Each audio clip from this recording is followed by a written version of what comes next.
No, it's me. Oh. Aren't you going to ask me how the show went today? How'd the show go today? Terrific. Everything went without a hitch. I think we're going to end up with a big hit in our hands. Glad to hear it. You know, Ruby, you can really be a downer sometimes. Now, what is bugging you now? I can't find my red shirt, Billy Joe, the one with the string tie. I left it hanging in the bathroom. Now it's gone. It's in the drawer where it's supposed to be. That's not where it's supposed to be, Billy Joe. It's supposed to be hanging in the closet so it doesn't get wrinkled. Then you should have hung it in the closet instead of over the bathtub. I hate when you do that. Why can't you stop it? Why can't you stop leaving an obstacle course in the bathroom so I can take a shower when I want? You are really starting to get on my nerves, big brother. Oh, yeah? Well, the same goes for here, too, little sister. When are you going to move out of here? You told me you were going to move out a long time ago. When I'm good and ready. I'm not going to let you run me out of my own apartment. You're the one who moved in here, remember? And you're the one who invited Lurleen to stay here in the first place. I think you better get used to that idea. That's right, Billy Joe. Blame Lurleen, the poor, defenseless orphan who can't even stand up for herself. I'm not blaming Lurleen. I'm blaming you. Oh, yeah? You expect me to believe that? You resented Lurleen from the very moment she walked in that door. If you knew the first thing about Christian charity, Billy Joe, you would be more kind to Lurleen and to...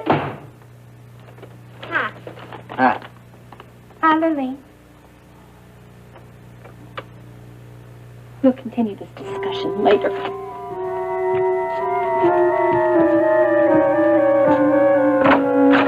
Ta-da! Here we are. Oh, this is great. It leaves a little bit of airing out, but it's pretty comfortable. Well, if you have to hide out, this is a good place. Hide out? Who are you hiding from? Well, you've heard all those stories about me.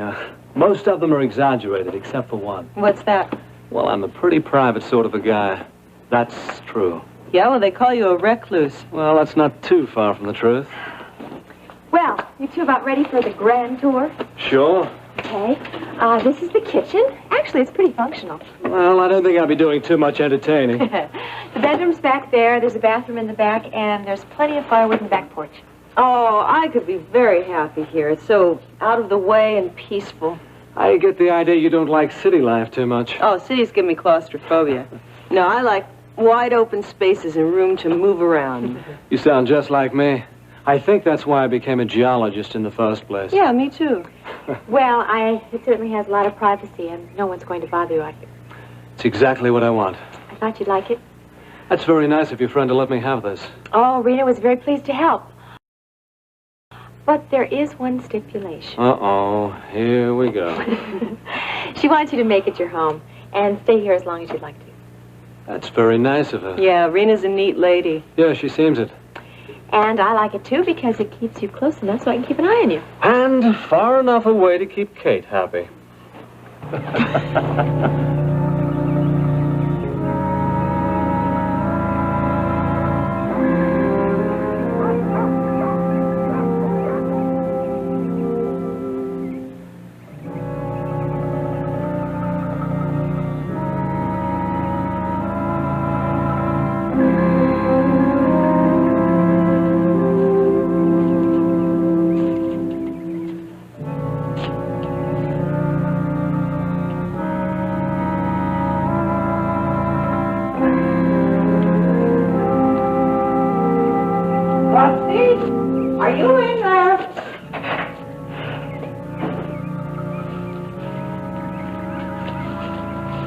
Rusty, are you here?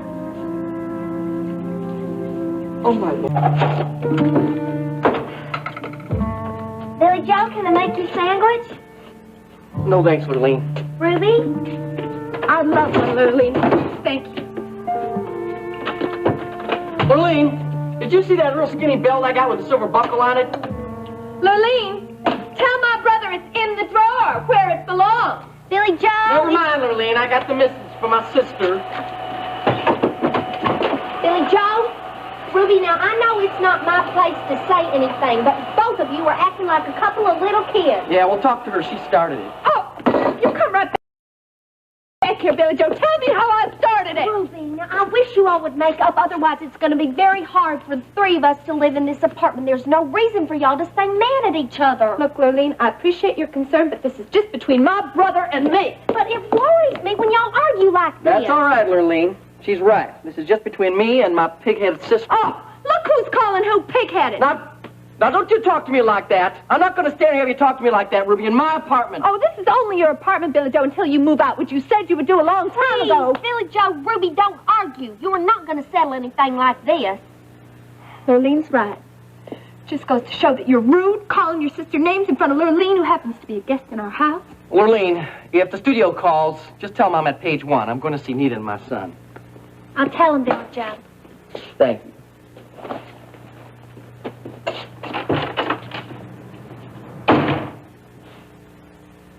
It's not going to work, Ruby. What's not going to work? Me living here. It's just causing you and Billy Joe trouble. I don't think I should stay here anymore. Rusty, answer me. Are you all right?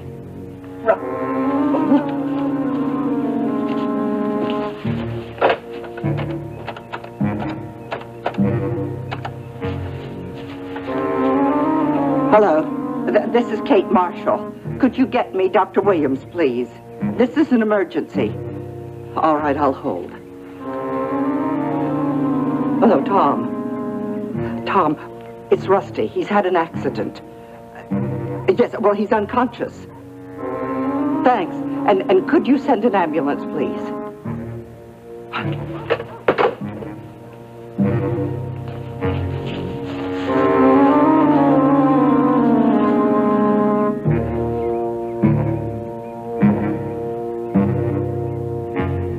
Hey, I hope you like nuts and berries. What? Because there is no food in here, not one crumb. You're gonna have to live off the land. You know, Rena must have had this whole place cleaned up when she closed up the cabin. So what are you gonna eat? Well, Ginny made me pack a bag lunch. Well, that's not gonna last very long. I'll tell you what, I'm going into town later to pick up some groceries for you. What would you like? Anything special? Why don't you surprise me? I'm not fussy. Okay, I'll just get some staples and some snacks, and I expect you to be eating a lot of meals out at the Marshall Ranch anyway. Hey, I thought I was banished from the Marshall Ranch for all eternity. Oh, no, of course not. Don't tell me that Kate is going to miss me. Well, Hey, don't be hard on her. You can't blame her for acting like that. I mean, a stranger arrives at her ranch looking like the cat dragged him in. I mean, this stranger will not answer any questions. He will not even tell her what he's doing on her property. Woman, I would be very suspicious myself. Hey, what about clothes? You can't carry a very extensive wardrobe in this. I don't need very many clothes. I mean, there's enough in here for me. Only wear one thing at a time. Boy, I wish you weren't such a secret. What? Well, that's how I feel about clothes. But my father has very definite opinions on how I should dress. Oh, well, he just doesn't understand. Well, he thinks he understands women. Does he?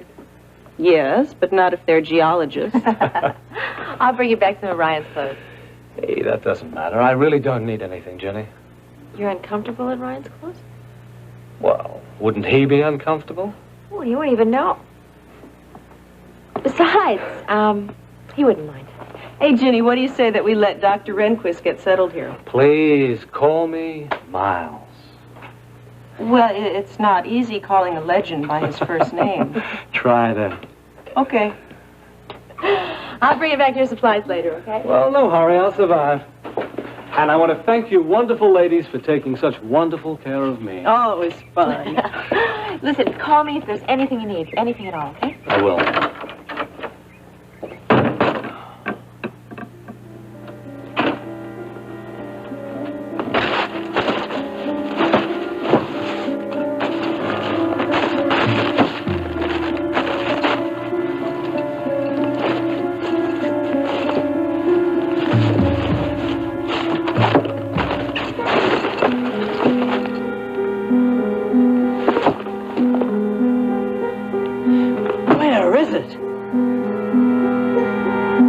Why were y'all talking about me when I came in?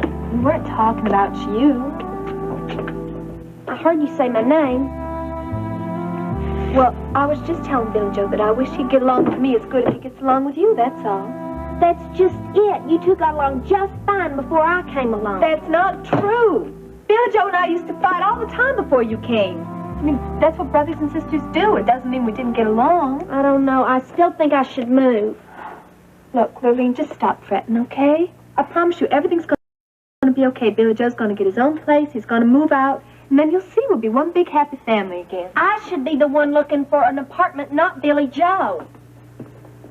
Well, Lurleen, a place that's as nice and as reasonable as this one is hard to find. Until you get that money that Justin Marshall owes you. Oh, I still have some of the money we found at the house and on my granddaddy when he died. That's right, you do, don't you? I really don't have much else to spend the money on right now. Besides, how much could an apartment cost? Oh, well, a really nice place could run you as much as, $1,500 a month. Of course, you can get them for less. Funny. What? 6 months ago, $1,500 would have sounded like a small fortune. And now it doesn't seem like that much. I wouldn't mind paying what it costs to find you and me a really nice place. You and me? I want you to come with me, Ruthie. Well, Lurleen, if you were going to get an apartment of your own, I wouldn't want to impose myself on you. Well, you wouldn't be imposing. You've done so much for me. You helped me move into the city and you gave me a place to stay. And I was glad to do those things for you, Lurleen. And you're my friend. Well, we could do so many things together. Unless you don't want a room with me. You kidding? I would love to live with you. Only what? Well, I'm kind of strapped for money right now, Lurleen. I don't really have the kind of money for a place like what you're talking about. Oh, well, I could take care of the rent. You could just pay me what you could. You mean it? Well, that's what friends are, isn't it?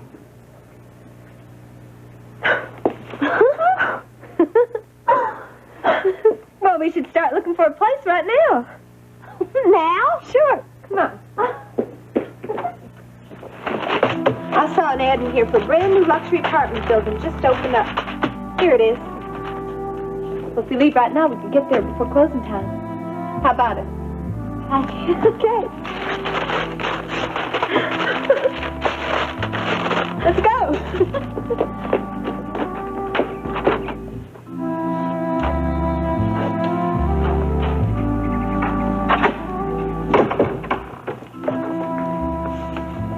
Miles is all settled in the cabin, Kate, and he really likes it.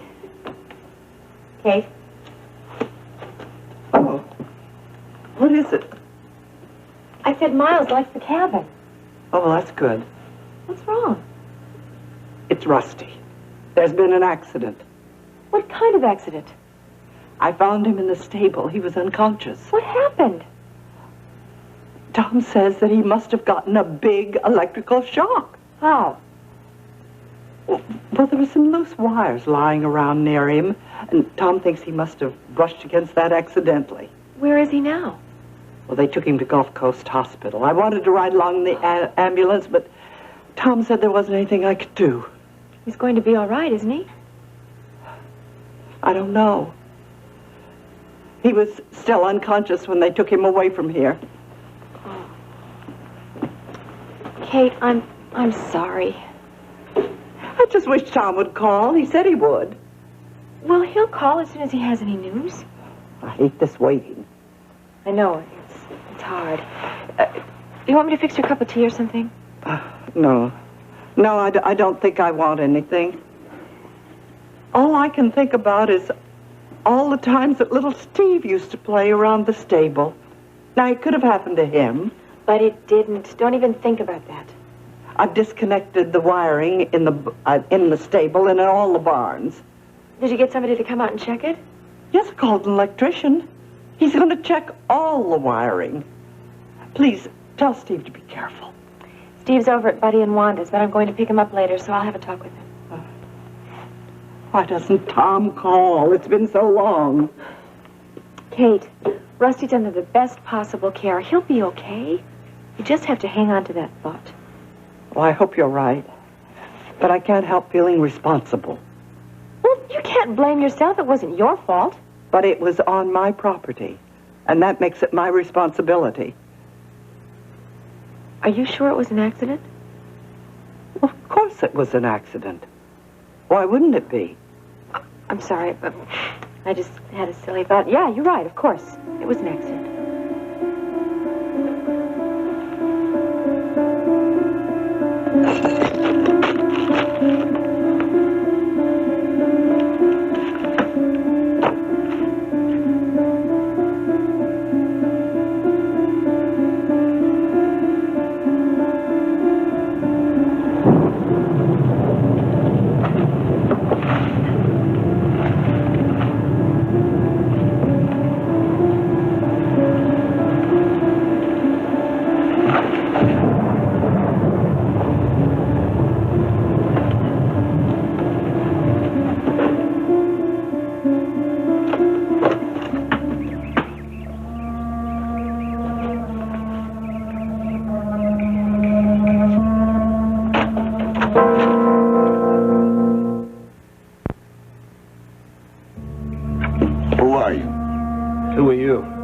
Get smart with me. Look, I open my door and find a shotgun in my face. I think I'm entitled to some answers. You're forgetting one thing. What's that? I'm the one holding the gun. You do have an advantage. Well, you're smart enough to recognize that. Now tell me what you're doing here, or I may have to blow you to kingdom come. Is the way you welcome new people in these parts? I'm losing patience with you. I want to know who you are and what you're doing here. I'm staying here. Now, why the shotgun? This here's Mrs. Decker's place. Yeah, I know that. I'm a friend of the Marshalls. I'm Jenny Connors. Rena Decker said I could stay here. Oh. Well, nobody's lived here for a long time. Can't blame me for getting a little suspicious. I see a stranger hanging. How do I know you got permission to stay here? Why don't you call the Marshalls? They'll tell you. Okay. I'm supposed to be keeping an eye on this place here. You're doing a good job. Well, I'm just being a neighbor. And a good one. Hey, I'd invite you in for some coffee, but nothing in the house. Ginny's out there getting me some groceries right now. Oh, she's a fine lady. Yes, she is. Well, I'll be seeing you around. Without that shotgun. Yeah, without the shotgun.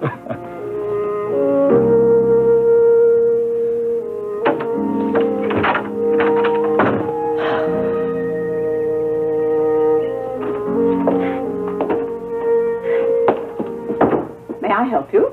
Yeah. We want an apartment. You are aware that Thurman Properties specializes in luxury condominiums. No.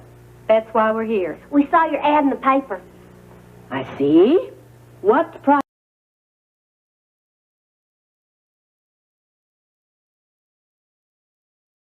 range were you thinking about? Well, money is really no obstacle, as long as we find the right place. The right place. Mm-hmm. We want a place with 3 bedrooms. 3? Yeah, we need another one in case somebody comes and stays with us. Oh.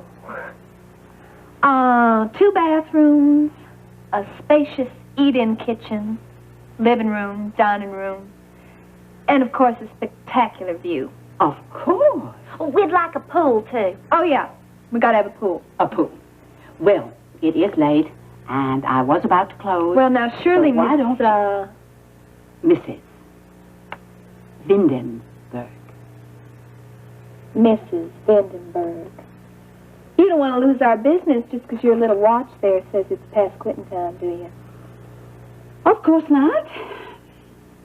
Well, then I suggest you show us what you got, and we'll start from there. I can show you our latest listings, several of them. And if you find something that you like, I can arrange for you to see it tomorrow. Fine. Show away.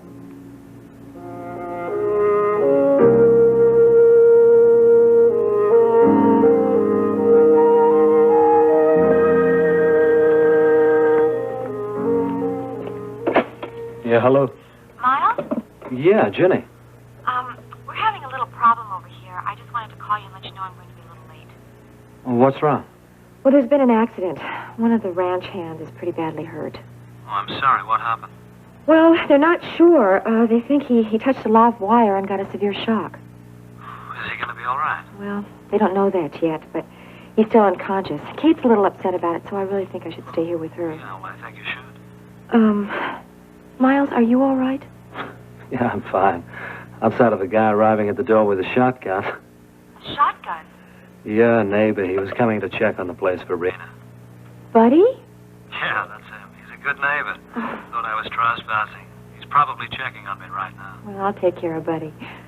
Miles, I'm still very worried. Look, there's nothing to be worried about. Nobody's going to find me up here. Well, I just hope you're right. And I promise I will get up there with those groceries soon. Come on, don't bother. I don't want you running yourself ragged. I won't, I promise. Can you think of anything else you need? Yes, a friendly face. Okay. This friendly face will be there very soon. Okay, terrific.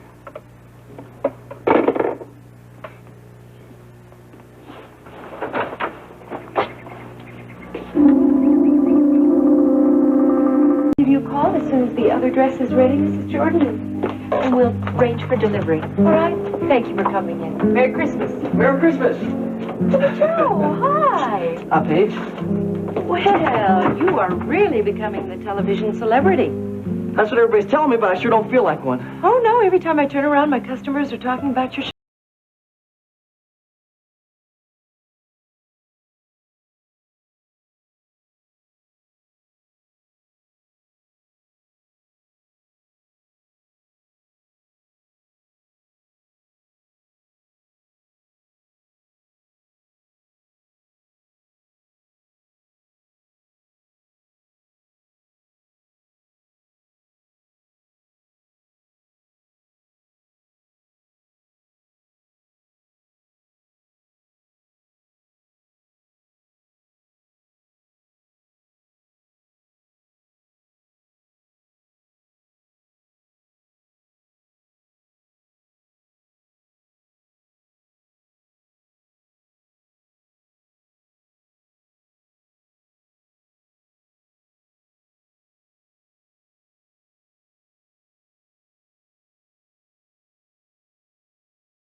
with just a little trip along the trail. Hi, guys. I'll get your beer in a minute. You do that again, Joe, I'll break your arm. Hi, folks. Take all the time you want. Here you go. Enjoy it. Chew your food well. Well, look who's decided to show his mug in here again. Ricky Jackson, where you been? How you doing? I thought you forgot about us. Well, I couldn't do that. Oh, yeah, sure, I bet. I've been catching your act on the Phil Roberts show. Every time I see you on the tube, you just keep getting cuter and cuter. You can park your shoes in front of my door anytime. Oh, that's what I like about you, Sadie. You never change. Yeah, I don't plan to. I don't see any reason to. Oh, Sadie, this is my friend Brett Wheeler. Brett, Sadie. Howdy, Brett. Nice to meet you. Here. Well, don't you stand there. Come on in. Sit down. So, what'll it be? Well, Well, how about a couple of menus for starters? Oh, sure thing. Listen, folks, we don't have all day with these menus. Just have to spare it. You love it. Here you go. You ain't from around here, are you, Brett? Boston. Uh-oh. A Yankee. You ain't turning traitor on us, are you, Ricky? Her daddy is the head of World Oil. Well, ain't that something? We're getting some real high-class clientele in here. Oh, well. I gotta stop jawing and go back to work. You just holler when you make up your mind, all Okay, right? thank you, darling. What do you think? I like it. When I was out in the field, I used to eat in places like this all the time. I'm kind of glad you brought me here instead of a fancy place.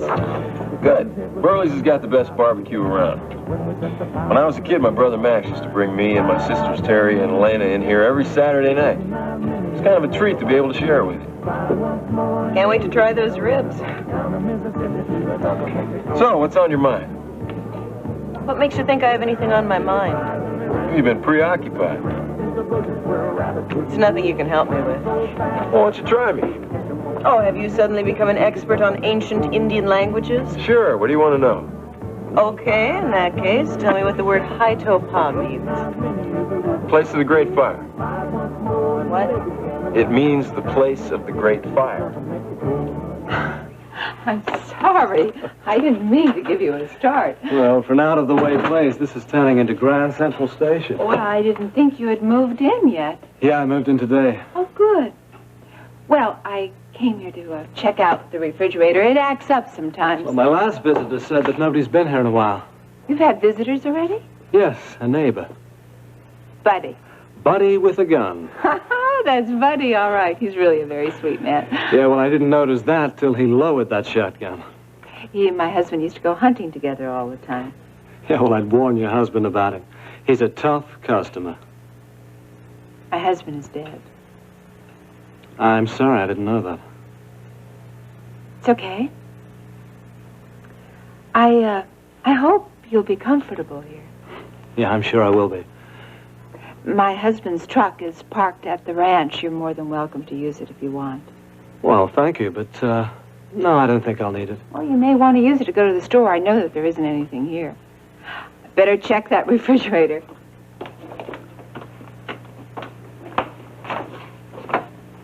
Oh, you're in luck. It's working. Sorry, though, there's no food in there. Well, Ginny said she was going to pick something up, but I don't know now with the accident. What accident? Well, one of the ranch hands was hurt. What happened? I don't know. Ginny said something about him touching a live wire. Oh, dear. Is he going to be all right? Well, he's unconscious. They still don't know whether he's going to make it. Excuse me, I'm going to the ranch.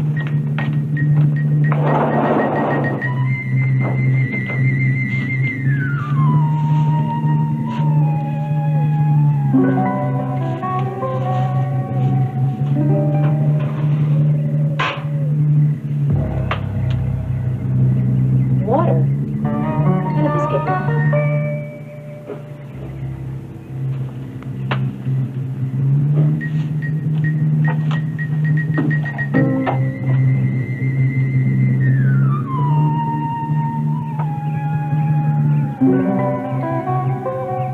Somebody cut this wire.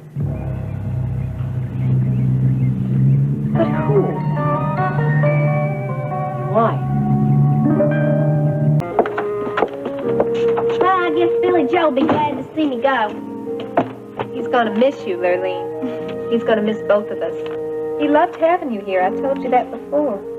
I know, but it must have been real crowded for him with two women living in this small apartment. Look, don't worry about Billy Joe. He's gonna be just fine. Now he's gonna have a lot more time to look for his own apartment. You know, I thought that Mrs. Denenberg was real nice. I thought she was a little snooty, but I let her know who she was dealing with. Well, I'm real glad you went with me. You know all the right questions to ask. I wouldn't have known what to say. That's what a business manager is for, Lurleen, to handle those kind of things for you. Besides, if we're going to be living together, it's only right that I came along and helped you. I wish we could have seen some of those places in person. They looked real nice in the pictures. They were all right. Didn't you like them? They weren't impressive enough. Well, I was impressed. Especially the one with the marble fireplace. Yeah, but it didn't have a pool. Maybe asking for a pool is too much. Look, Lurleen, if you want a pool, you're going to have a pool. The one in this apartment's too small. But the ones with pools were so expensive. You shouldn't be talking like that. Money should be no consideration to you at all. Not with $500,000. I don't have it yet. Yeah, but you will. Just as soon as Justin Marshall gets a hold of those Ace House stations. Money should be no consideration to you at all.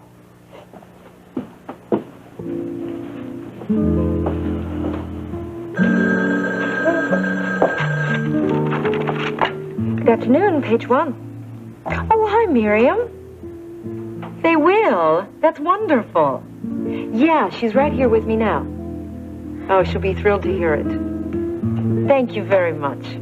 Talk to you soon. It was about my designs, right? Yeah. She said they're going to be ready sometime next week. Next week? Uh-huh. Next week? Oh, I almost wish you didn't told me. I'm going to be so nervous. Oh. Wait a minute, you talking about those sketches that I was looking at? Yeah, we had one of Nita's sketches made up so that we could see what it looks like on the models, and I'm seriously thinking about using it as a new line here at the boutique. Oh, gee, that's great. Listen, you'll have to excuse me, but I got so much work to do back there. Okay. Bye-bye.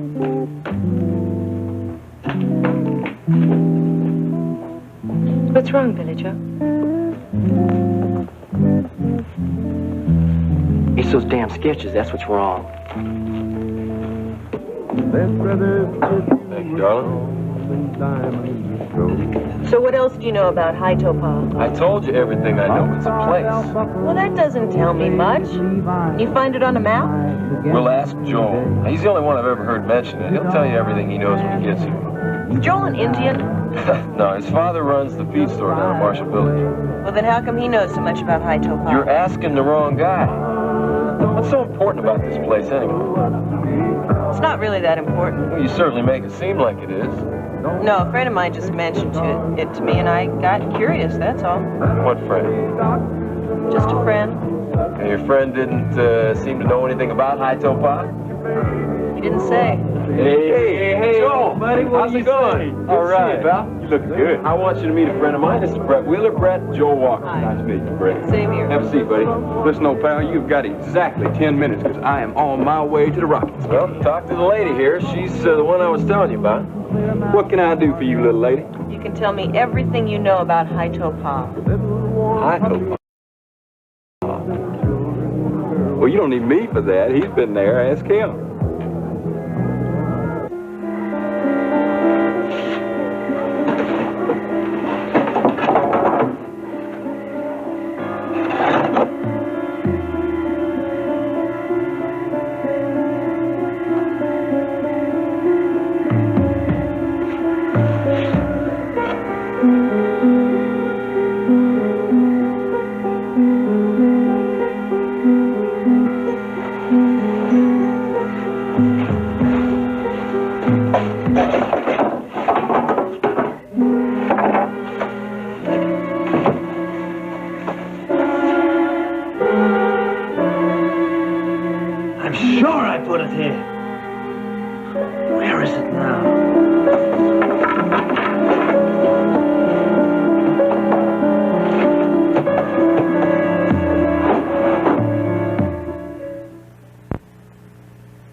What's wrong with making Nita's clothes into sketches, Billy Joe?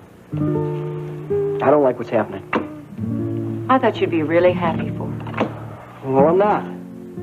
This is a wonderful opportunity for Nita. She has a lot of talent. It should be put to use.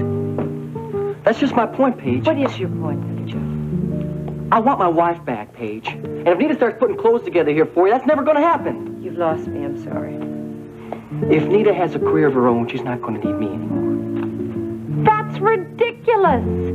A lot of women have career and they still need the people that they care about. Yeah, well, that's not the way I figure. Well, that is a very chauvinistic attitude, Billy Joe. Yeah, well, maybe it is. But I'm beginning to think this whole idea of Nita working here has been one big mistake. Oh. I'm going to call that hospital again. You just called him 20 minutes ago, Kate. Miles said one of the ranch hands here. Rusty, How is he? he's still unconscious. You saw Miles? Yes, I stopped by the cabin to check on the refrigerator. I didn't know that he'd moved in already. Well, Brett and I brought him up there today. How is he? He's not the one you should be worrying about. Well, I am worried, Kate. He's fine. Really? Yes, really. Kate, what happened to Rusty? Well, the wiring in the stable is old, and he must have brushed against a loose wire. You mean he was electrocuted? Well, Tom says that the worst damage was the concussion that he got when he fell. Oh, dear. Is there anything I can do to help? No, I don't think there's anything any of us can do but pray. Prayer is wonderful, Kate, but I think I'll call Dr. Douglas and have him check in on him. Oh, that's a good idea. Well, it's all my fault. I should have had that wiring checked a long time ago. Kate, you're not to blame. I mean, this is an accident. There was nothing you could do about it. But Rusty is lying there in the hospital because of my negligence. If I had had that wiring checked, it never would have happened. You talk to her, Jenny. It's not your fault, Kate. I've talked to her till I'm blue in the face. Kate, this is not your responsibility. There's no way you could have stopped that from happening. 10 minutes are up, and I ain't gone. You can't go anywhere. You haven't told us where High Toe Pie is. I told you, I don't know. Yeah, but you've been there. And so is he. Okay, so why can't you remember it? It's simple. When you've been backpacking in 500 canyons in 10 years, you're not going to remember them all. Well, you said there was someone else there with you. Donnie Jacobs. He's the one that told us what the place was called, remember? Okay, so where's Donnie Jacobs? I don't know. The last time I heard, I think he was in Anchorage or something. Oh, great. Wait a minute, wasn't that the weekend that Donnie dropped the tent over the side of the ravine? Right. That he found out what the name of the place was called, because remember that old Indian he found said the place had a curse on it? Yeah. You don't remember where this canyon is? Boy, you got one that's persistent here. Don't I know it? Oof, listen, I've got to go. This is your last chance if you're going to that Rockets game. Oh, thanks, buddy, but I'll have to take you up on that some other time. Okay. Good to see you. I'll see you later. Take care. It was nice meeting you. Yeah. Good guy. Well, you satisfied? No. Somehow, some way, we have to find out where High Toe Pie is.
I've lost it.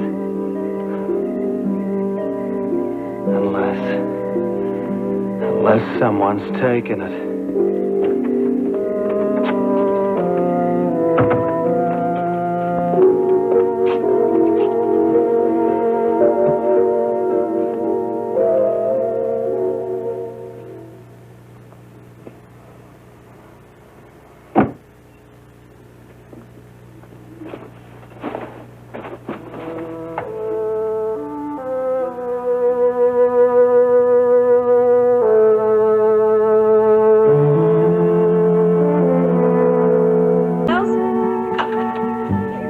Miles, are you here? Miles?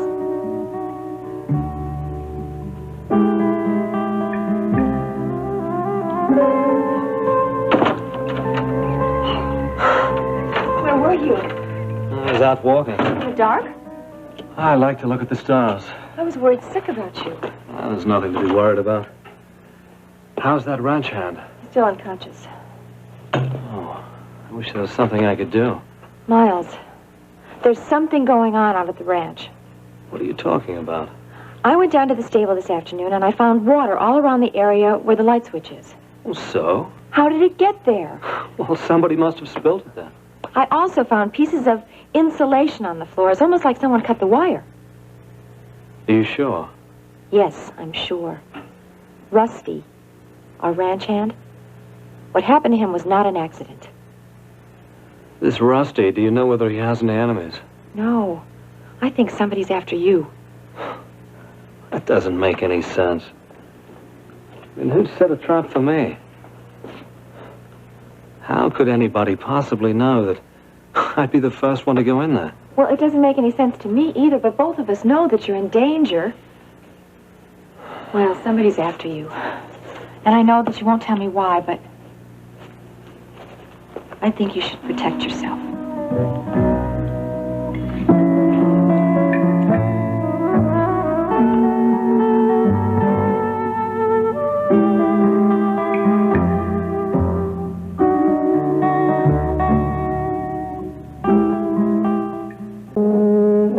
Coffee's improved.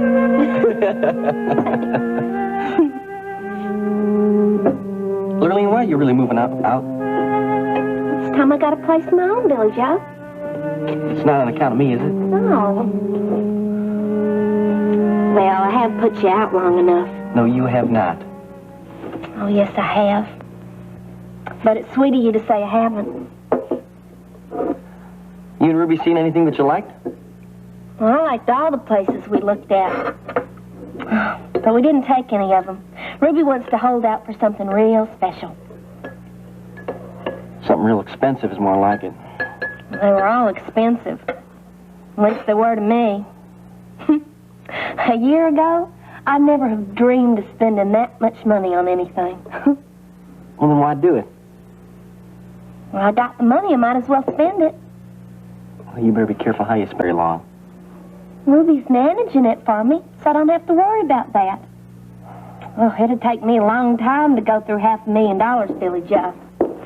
Well, are you through in the bathroom, Ruby? All done. Okay.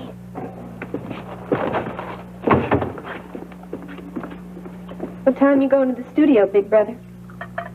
Not till late. Something wrong? You listen to me, Ruby. I don't want you taking advantage of that little girl.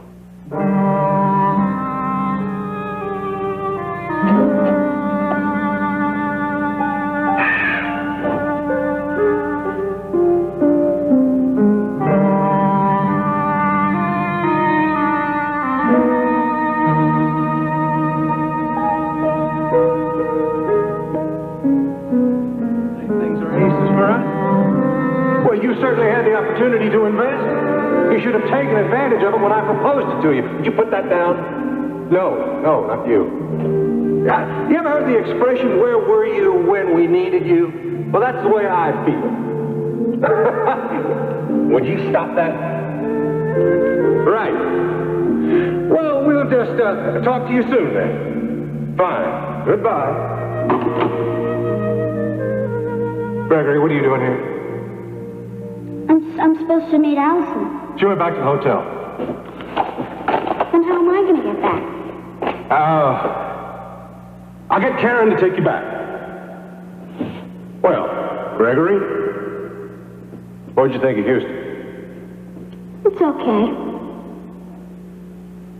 Nothing about it interested you in any way? No, sir, not really. Too much little kid stuff. Is that right? Houston's okay, but I've traveled all over the world. I'm sorry I asked. So, Marshall, what are you up to? What'd you call me? Marshall. Gregory, don't you know it's rude to call people by their last name? At school, we call everybody by their last name. This isn't your school. What am I supposed to call you? Why don't you call me Mr. Marshall. Mister? Sounds kind of funny to call someone in your family mister. All right. Then why don't you just call me Justin? No. It's my name. Maybe I could call you Dad. What? I said I could call you Dad. I am not your dad. I never really had a father. Couldn't you just pretend that you're my father? That's out of the question. Oh. Gregory, why don't you just pretend you're a nice, well-mannered little boy so I can get back to work here, all right? Bye.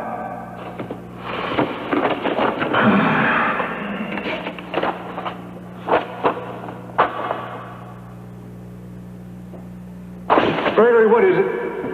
I'm hungry. All right. I'm going to get Karen to take you back to the hotel so you can get something to eat. Now, does that meet with your approval? That's fine. Thank you.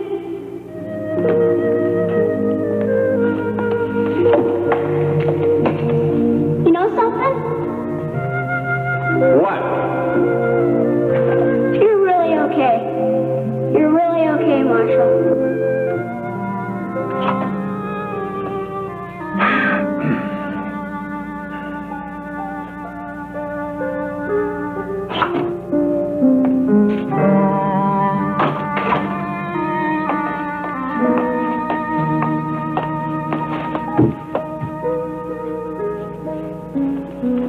Maybe my darling wife would like to tell me what this is all about.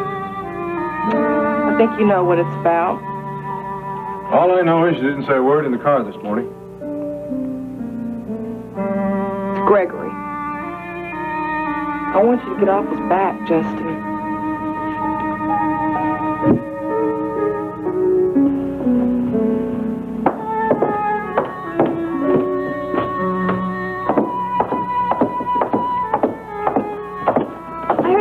Earlier. Was it Doc Williams? Yes, it was. He says Rusty's regained consciousness. Oh, Kate, I'm so glad. I know you must be relieved. Well, it's a great weight off my mind. He says they're going to run tests all morning. And then I'm going to try to go in and see Rusty this afternoon. Is Rusty going to be all right? I don't know. Doc Williams said he got a nasty concussion when he fell. Do they know how long he's going to be in the hospital? He doesn't know. He thinks it'll be at least a month before he can go back to work. Oh, Kate. How will you manage? Well, I'll just have to hire some temporary help. All I can do. This isn't the first time I've been short-handed. Where will you find someone? I drove down to Marshall Village this morning. Put a notice in the post office. There'll be somebody soon.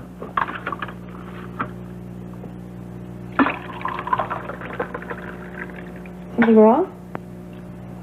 I was just about to ask you that. Why? I heard you come in last night. It was very late. Where were you, Jenny?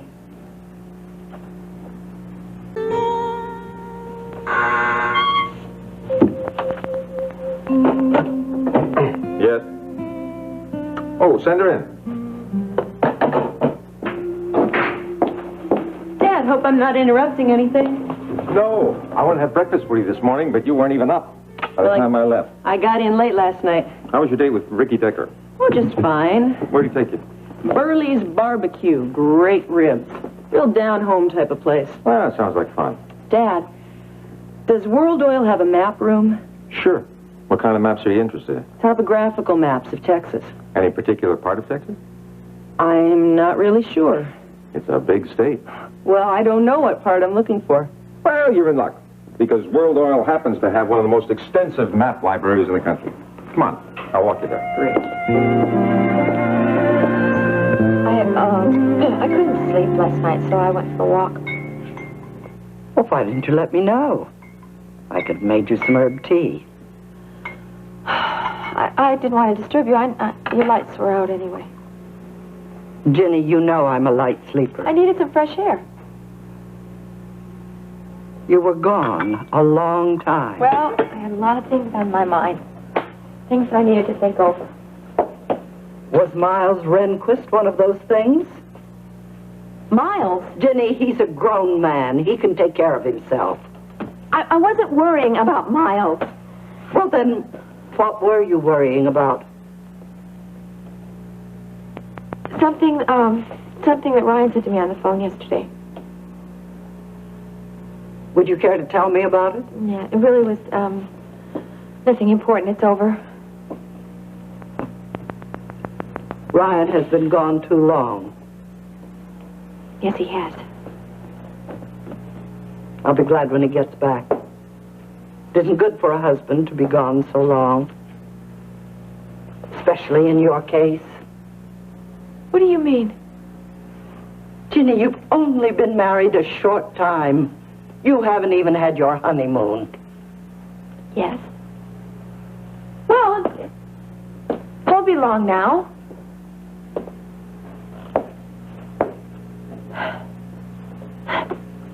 I miss him so much. He's been gone far too long. Far too long. I'm gonna go find Steve. I'll see you later.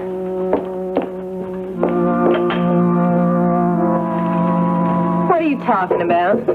You know what I'm talking about. No, I don't. I'm not taking advantage of Lurleen.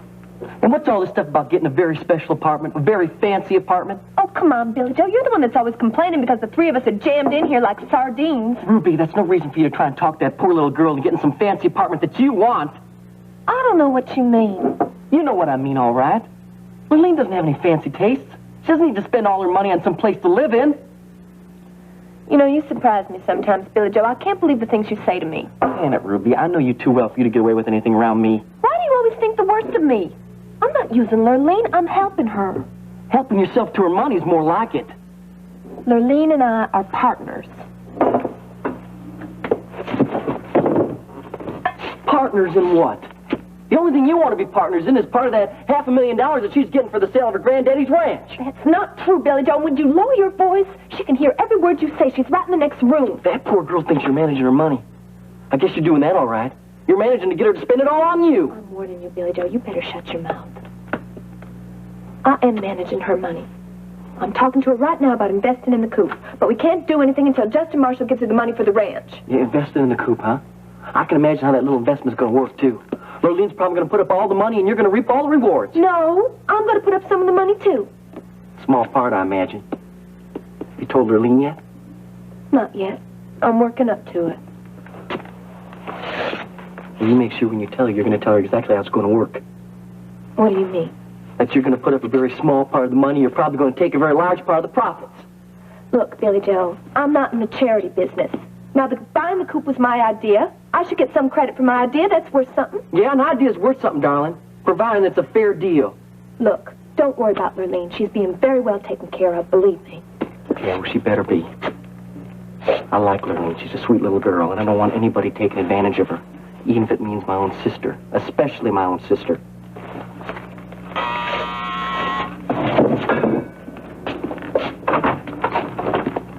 What do you want? I'm with the Smallwood Agency. The what? The Smallwood Agency? We're handling the advertising for Ace High Gasoline. I don't get it. What? Oh, we're putting together a publicity release on you, Mr. Wright. Look, I already gave you guys all the stories on my life. I got nothing more to say. Well, you don't understand. We need new material, you know, some human interest stuff. A new angle. I've been assigned to follow you around and observe your typical day.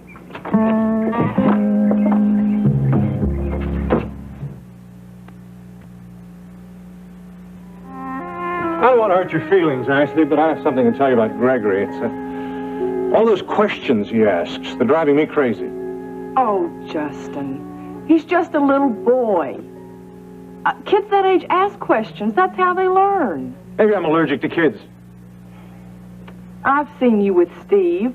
And Steve's about Gregory's age, and you get along with him. Steve's different. I just don't like Gregory. You've never even given him a chance. You've been antagonistic toward that child ever since he got here. Only because I think a kid like that could spell trouble for us. How can you say that? What kind of trouble? Well, lots of kinds. Kids like that have to be watched all the time. They get themselves into all kinds of messes. We just don't need that in our lives, Ashley. I don't understand you at all, Justin. You don't seem to have any big problems with Allison. No, Allison's different. She can take care of herself. Oh, is that it? You think Allison is mature? Yes. As a matter of fact, I think Allison is very mature for her age. Well, let me tell you something, Justin. In my opinion, Allison is anything but mature, and she can't take care of herself by a long shot. Actually, she's only been here a few days. Don't tell me you're already jealous of your sister. I can't believe this. Don't. Don't do this to me, Justin. I need your help.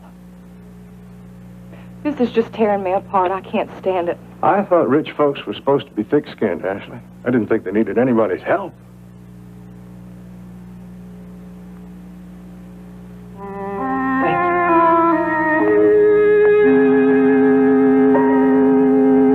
No, Caroline, I do not know an Allison Linden. But, Caroline, I'm rather busy. I don't care how persistent the young lady is. She doesn't have an appointment, so... Oh, why don't you say so? Send her in.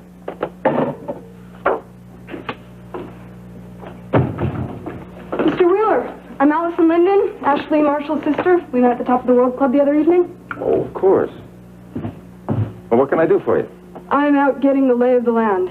World Oil looks real good to me. Does it? Mm-hmm. Yep, I'm here because I believe in going to the top. I'd like to apply for a job here. Don't you have the wrong company? It's the right one for me.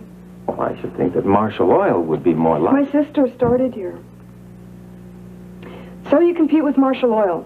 That's no reason I should be kept from getting a job here, is it? No, that's true. I'd like a chance. Will you give it to me? Why not? Caroline, make sure that Miss Linden has an application form on her way out. Thank you. Okay? Okay. Thank you. Have you seen Billy Joe? You're not being cooperative, Mr. White. Yeah, well, I'm glad you noticed. Well, why can't you be nicer? Because nobody called me, nobody asked me, they just sprung you on me. You didn't even call yourself before he showed up. Now, is that too much to ask, a little common courtesy? I got permission, Mr. Wright. From who? Not from me, you didn't. I cleared it with Mr. Marshall. Well, why don't you follow him around, seeing as how you cleared it with him? It's you I want to interview. Then you gotta make an appointment. May I? Maybe we can talk tomorrow. I got no time today. Talk to my manager. Hey, Billy Joe, how you doing? Lousy. Well, that's too bad. Who's your friend here?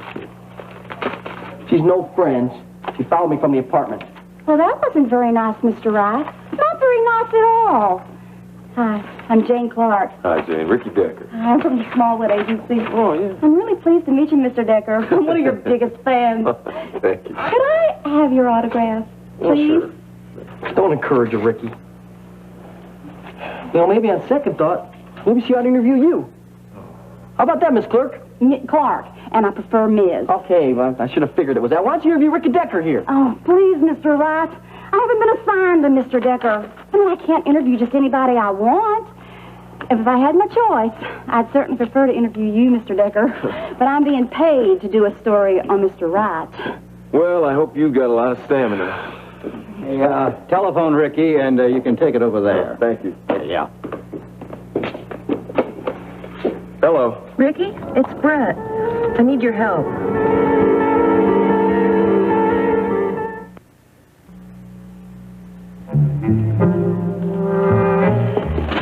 What was it like growing up in Waco? Were you poor? And when did you first realize that your marriage was over? Were you just devastated when your wife asked you for a divorce?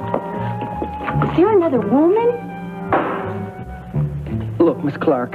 Ms. Clark. Ms. Clark, or Clerk, or whatever your name is. As a rule, I'm basically a mild-mannered person. But you are pushing me dangerously close for me losing my cool. Well, I'm not very happy myself, Mr. Wright. Look! To put it mildly, you are trying my patience. Well, that cuts two ways, Mr. Look, Wright. why don't you do us all a favor and just leave me alone? I can't do that, Mr. Wright. I've got a job to do, and I intend to get it done. Well, you're not going to get it done. Not with me. Now, just leave me alone. We're Get not away getting from me. anywhere like this. Look, I have a job to do. I was told to get a story on you, and the sooner you cooperate, the sooner I can leave you alone. I got nothing more to say to you. Look, just tell me some personal anecdotes about yourself. You know, some little tidbits. No. People just love to read that sort of thing. Like, do you squeeze your toothpaste in the middle? Do you wear pajamas to bed? Oh, come on, Mr. Wright. You can think of something. I want a story. Maybe people like to read about how I strangled an ad agent for trying to pry into my personal life. Very funny. Hey, Billy Joe, we'll tape those spot commercials this afternoon before the show. Yeah, thanks, Jim Bob. All right. Do you remember your first kiss? What are you doing now? Leading up to an X-ray interview? Excuse me. I gotta go to the men's room.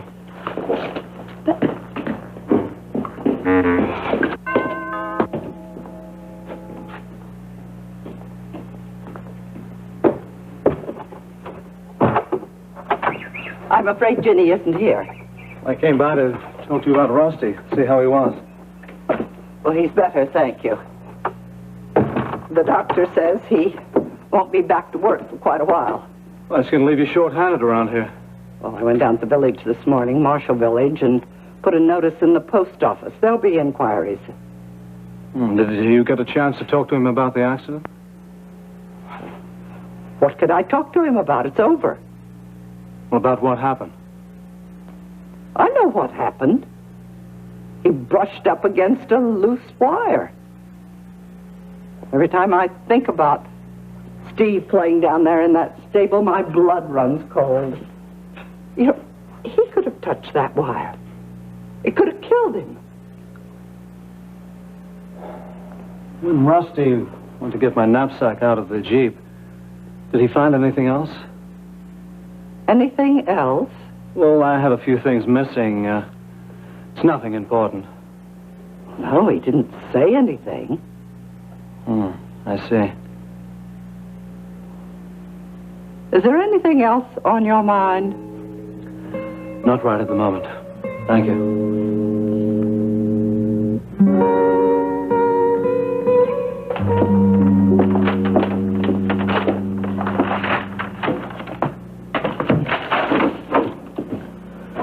What's so urgent I have to rush down here and drop everything? Ricky, I need your help. I'm trying to locate Hydropa.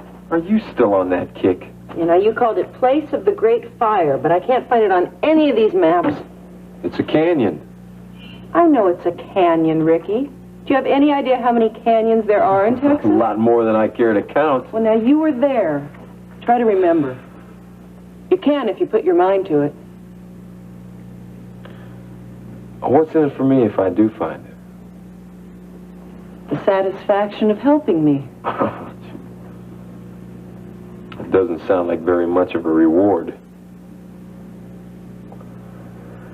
Okay, move over.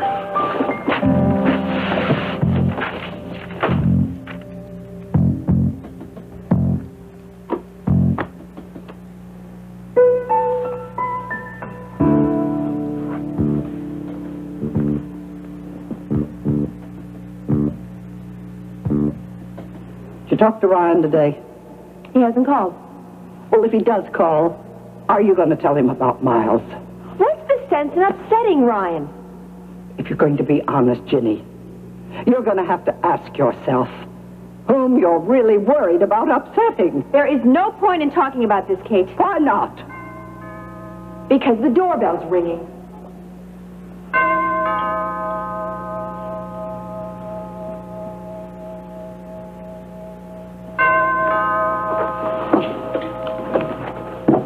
Coming!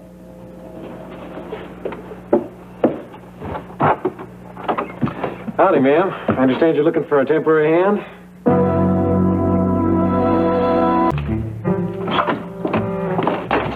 Oh, no, you don't. No, you don't.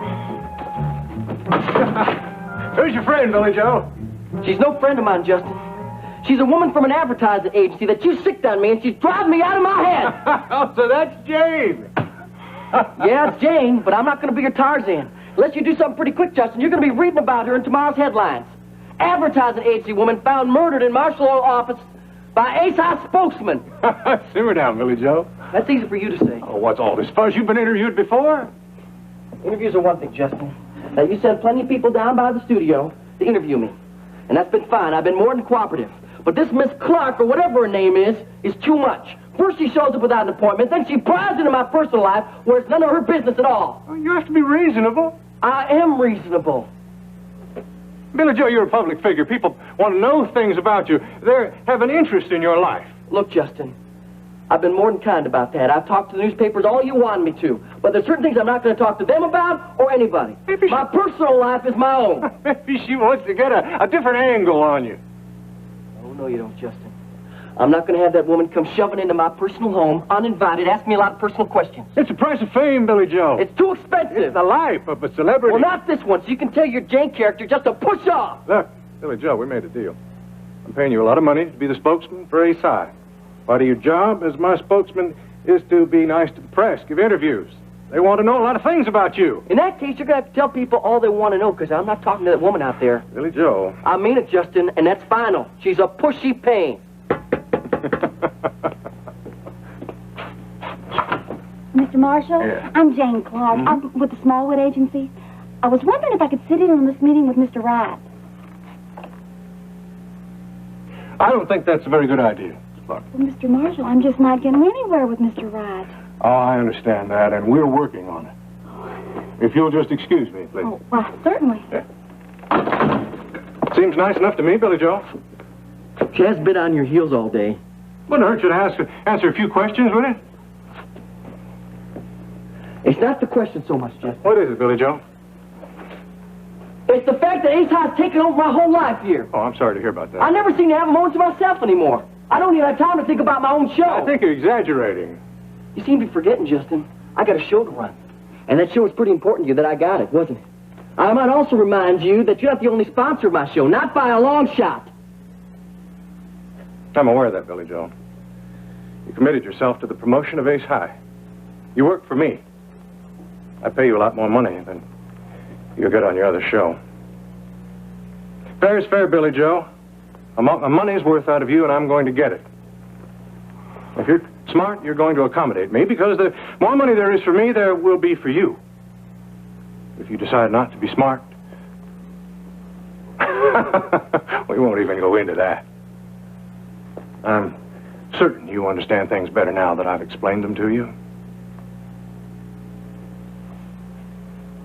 It's my personal life I'm concerned about, Justin. Everything about your life is of interest to the public. I just want a life of my own. You have a life of your own, Billy Joe. It's called Ace High.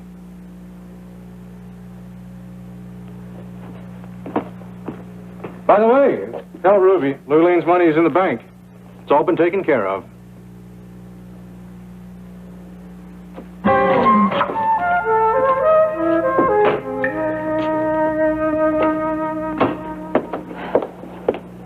Hey, Jimmy. I'm sorry that you weren't here when I came in, but I didn't want the stuff to spoil. Oh, that's okay. Were you out for a walk? Yeah, I went over to Kate's. I wanted to see whether Rusty found anything else in that Jeep. Well, I'm sure he would have mentioned if he had. That's exactly what Kate said. Was she civil to you? Well, she was her usual direct self. What's wrong? Kate heard me coming in last night. Did you tell her you were here? I can't go on lying to her, Miles.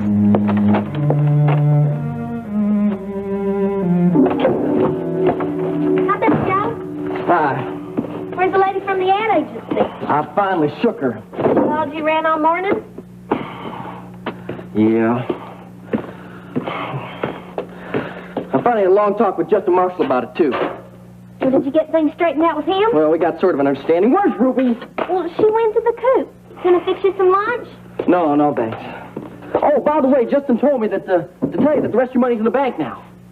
Oh, that's great. That means Ruby and I can go ahead with our plans to buy the coop. Did Ruby tell you that she was planning on putting some of her own money in to help with the purchase? No, she planned to do that? Yeah. I've been meaning to talk to you about that. Yeah? Uh-huh. Lurleen, Ruby can't afford to do something like that. It'd be a real financial strain on her. I don't understand. If she can't afford to do it, why would she want to? Well, I guess she was just trying to make a good gesture out of the goodness of her heart. She doesn't have to do that. What I'm getting for the ranch is way more than enough to buy the coop. I know that, but, well, Well, Ruby didn't want to make you feel like the whole burden was falling on your shoulders. Well, I feel just terrible about that. You know, you could help Ruby. How? Well, you could buy the coupe by yourself. Yeah, and not tell Ruby about it. That way she won't have to put any of her money down for it. You really think that's what I should do? I sure do. Come on, I'll even help you. Come on, let's go over to that real estate agency right now. Okay.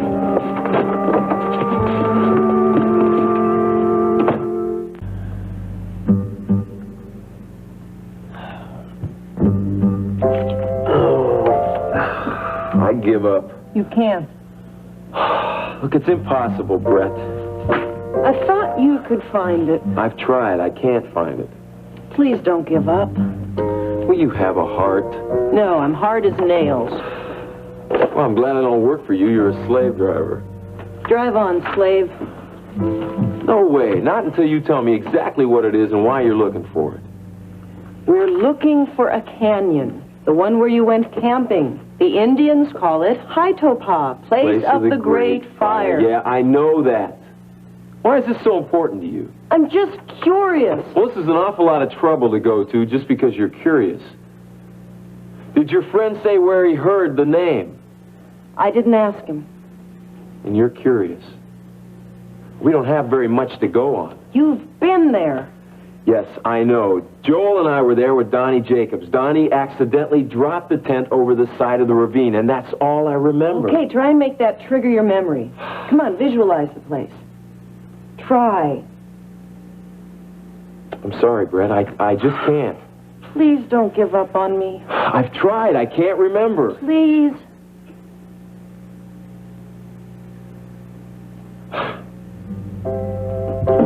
Okay, back to work. Let's look at some more maps.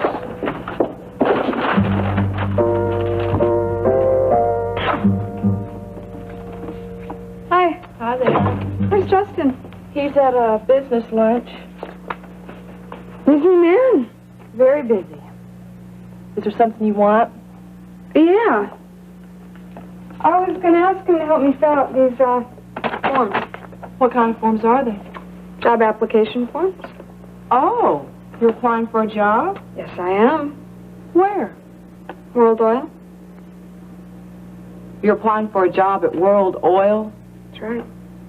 I'm sorry, that's out of the question. Why? If I get a job there, I can learn all about the competition. Don't you agree?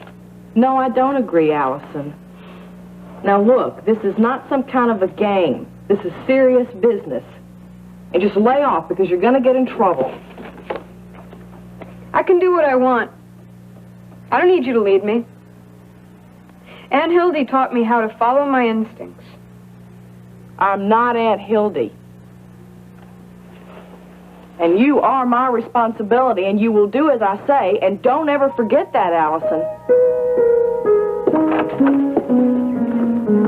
Hi, Ruby. Hi, honey. How things at the coop? Just fine. Where's Billy Joe? He went back to the studio. I have a surprise for you. For you? What's that? I think you're really going to be thrilled. What is it? I just bought the coop.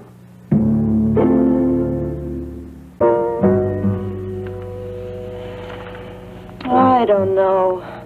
What? Maybe you were right after all. Am I hearing things?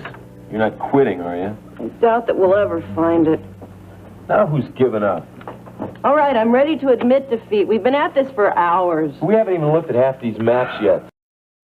We might find it any minute. My eyes won't focus anymore. Hey, let's call it quits and go to lunch. We can come back later. You go have lunch. I'm not giving up. Come on, let's have lunch. We'll rest our eyes, come back refreshed.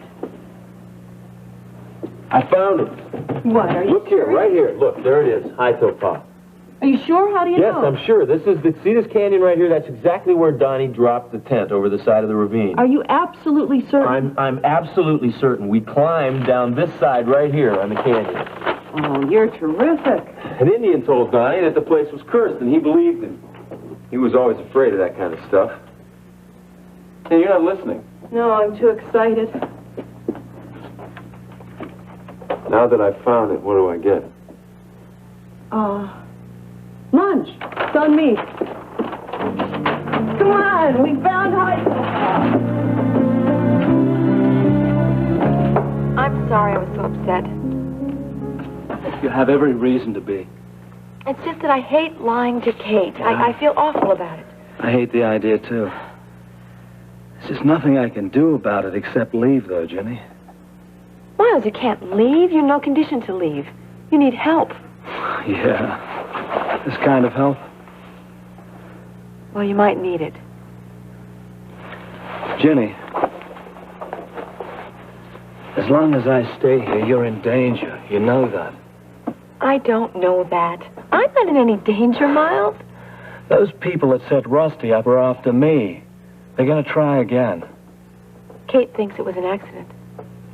You don't believe that, do you? No, it wasn't an accident. I don't know enough, but I do trust you. Well, your trust will be rewarded when you know everything. When will that be? When it's safe enough to tell you. I give up. You said you trust me. I do trust you, Miles. Why? I just trust you. Ginny, I can't ask you to keep lying to Kate. But if these people that are after me, if they catch me before my work is done, it means disaster. For you, for Kate, Steve, me, for millions of people. Can't you tell me who's after you? No, Ginny, it's best that I don't. Because if I do tell you, you'll be in worse danger.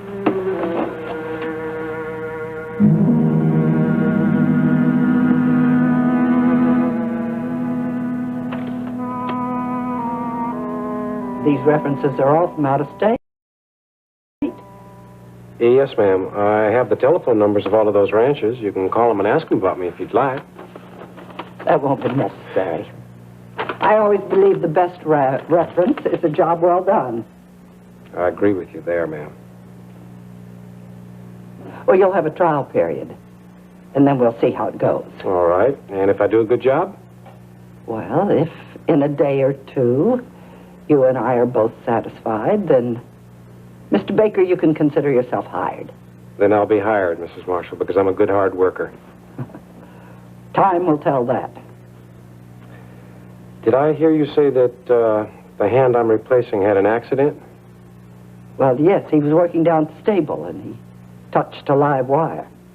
Ooh, I do hope you'll be all right. Well, the doctor says he will, but he won't be back at work for quite a while. It's too bad. Well, if you'll just wait here, I'll get one of the hands.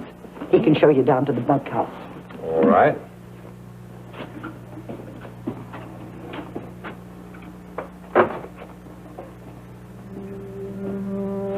Well, now. That wasn't so hard now, was it, Bo?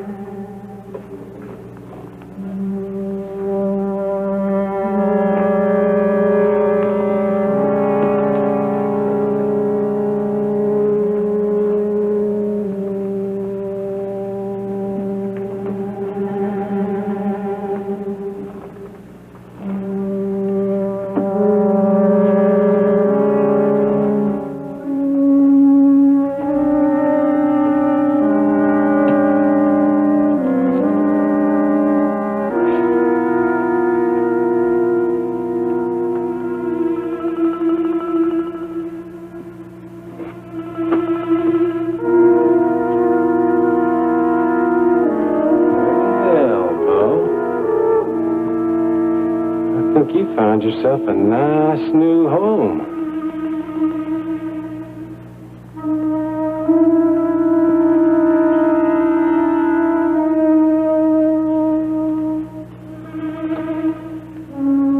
Old Miles Rehnquist. That professor's going to be real surprised when he finds out just who Bo Baker really is.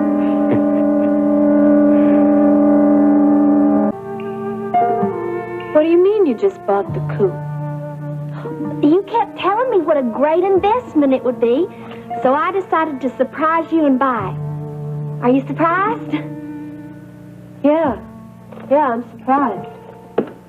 I hope you're pleased, too. I'm thrilled. Really? Yeah. We're going to do great things at the coop.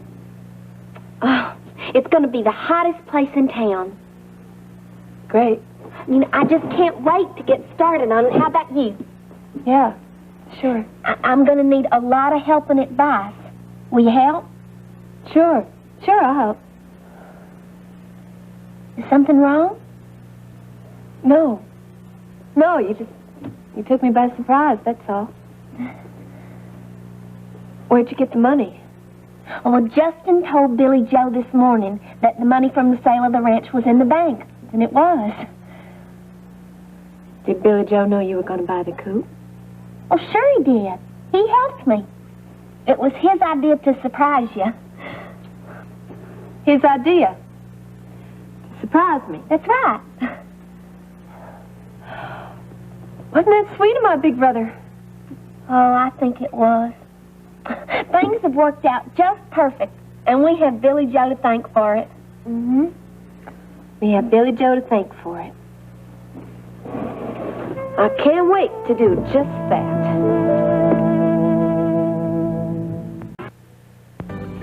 All right, lady, you promised me a reward if I could locate that missing canyon of yours, and I did. Now, what's my reward? Lunch was your reward. You just ate it.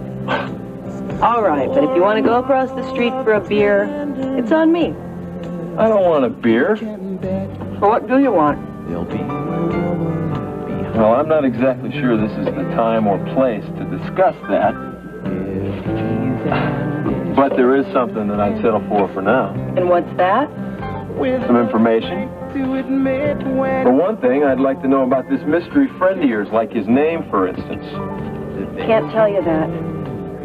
Come on, Brett. I've invested a lot of my valuable time trying to find out this information for you. Miles Rehnquist. Okay. Miles Rehnquist. So who is he? Why are you so hung up on him? Miles Rehnquist is a geologist, a metallurgist, and an engineer. Triple threat man, huh? Yeah, you might say that. So where did you meet him? At the Marshall Ranch. What's the guy with all that talent doing out at the Marshall Ranch? He's recovering.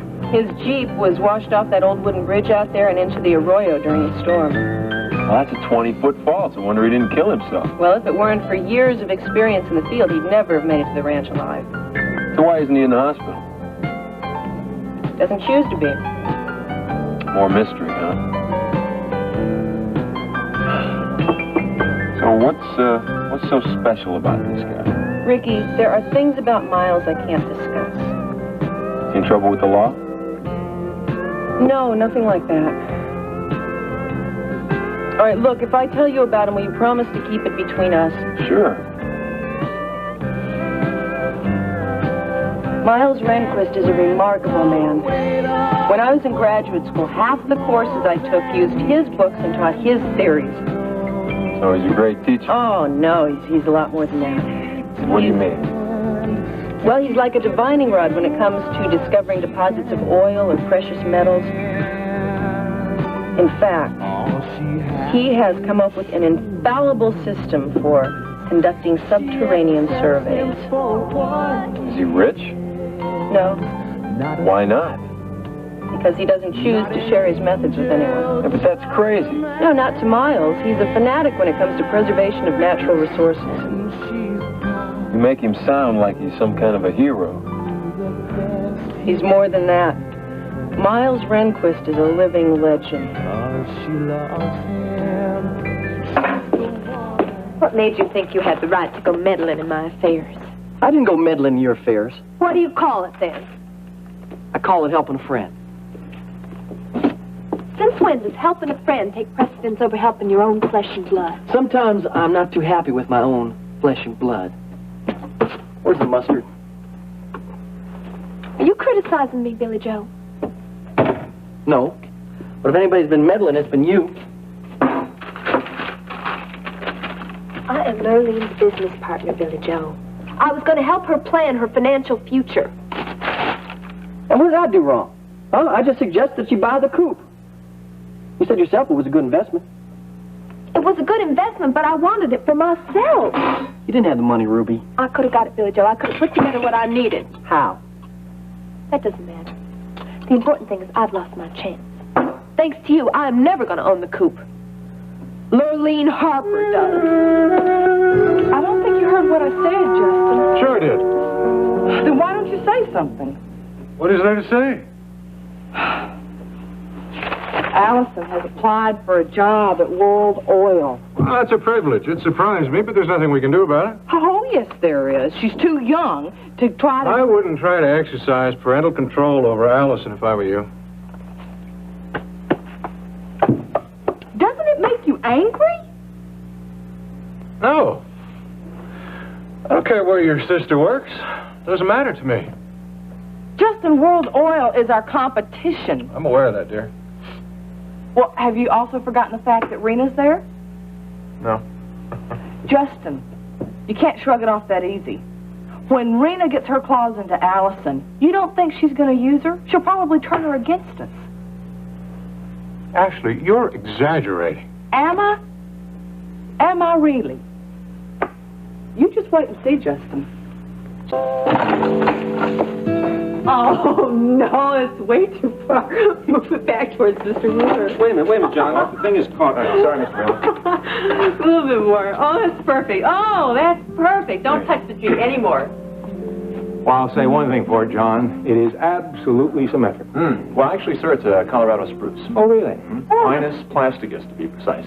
Ah. Is this a Christmas tree? What is? Well, what's the other thing you called it? Oh, that's its botanical name. Every tree has a Latin name, even artificial ones. I didn't know that. Where I was growing up, we were all surrounded by trees. Well, whatever its genus, it is a splendid example. Took me 4.5 hours to find it. Very great. Yeah. And aromatic. Ah, that's one of the things I like best about a Colorado spruce. Your aroma. That's what I remember most about my Christmases as a kid. Oh, me too. But you know what? My mom and dad would never decorate a tree as long as we were up. No, they always sent us to bed. And then when we came down Christmas morning, oh, there's a surprise. Well, back home in Boston, we always bought the tree early, but we never decorated it until Christmas Eve. That way the family was all around. Wouldn't it be nice if Miss Lacey and your son Mark got here in time to decorate this tree? Ah, Vivian, that would be the best present of all. I know what we ought to do. We ought to move this tree to the curve of the stairwell. Vivian, the tree stays right there. Ashley, it's an old line, but you're beautiful when you're angry. Don't make jokes, Justin. Not about this. I'm not joking. You've come to my defense like a tiger, and I'm grateful. But I think in this instance, you're overreacting. You don't know Allison. If she has nerve enough to go after a job at World Oil, more power to her. Justin, you cannot put that girl in the enemy camp. She'll be our spy at World Oil. I really don't understand you, Justin. You know, the least little thing that Gregory does just burns you up. But Allison? Oh, the sky's the limit. Why is that, Justin? Gregory's a kid. Allison is a grown girl. Listen, I have news for you. Allison is still a very young girl. And if you insist on treating her like an adult, you're just headed for big trouble. Allison is old enough to make her own decisions. If she wants to go work for World Oil, that's fine with me. Oh, great. You couldn't give Rena a better Christmas present, anything that would please her more. She's out to destroy you, Justin. You're playing right into her hand. Don't worry about Rena. Allison's a very smart girl. She knows where her loyalties belong. You're being naive, Let's Justin. drop it, Ashley. I'm telling you, Allison is too young to be allowed to follow through on That's enough. anything. That's the last I'm going to say about Allison. Subject is closed.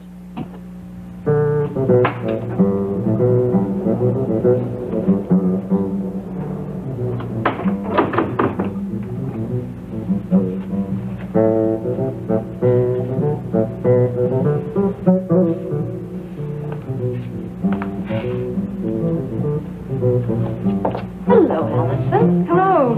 How very nice to see you again. Nice to see you again. I must say that this isn't at all the kind of place I expected. It isn't. No.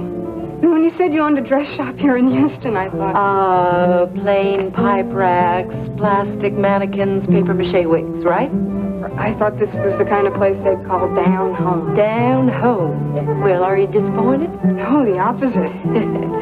This is the first time I've had to call to make an appointment to buy a dress. Well, we find it works better that way, especially if you know the customer.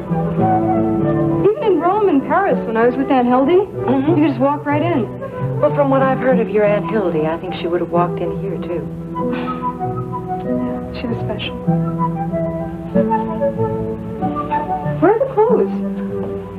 You know, we get that question a lot. They're not on display. They're in the back. We can show you a various dress or a certain design that we carry. So, what are you interested in? Something very dressy. Uh-huh. I'm planning on a big social life here in Houston. Oh, well, I'm sure that Ashley can help you get on the right foot there. Well, actually, Justin's the one who is taking the most interest in it. The shopping spree was his idea. He said it was his treat, so don't stand. Well, my brother can certainly be generous when he wants to be. He's wonderful. Well, then let's really make him wonderful and make this a real spree, okay? Okay. Where should we start? Well, I loved that outfit you had on the other night at the Top of the World Club. Oh, with TJ.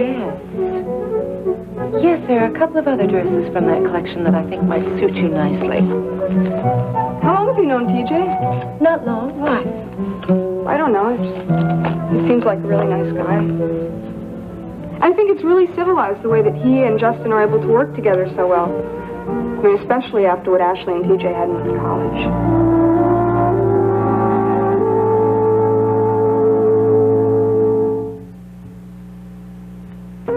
Seems to me Lurlene's got just as much right to make a good investment as you do.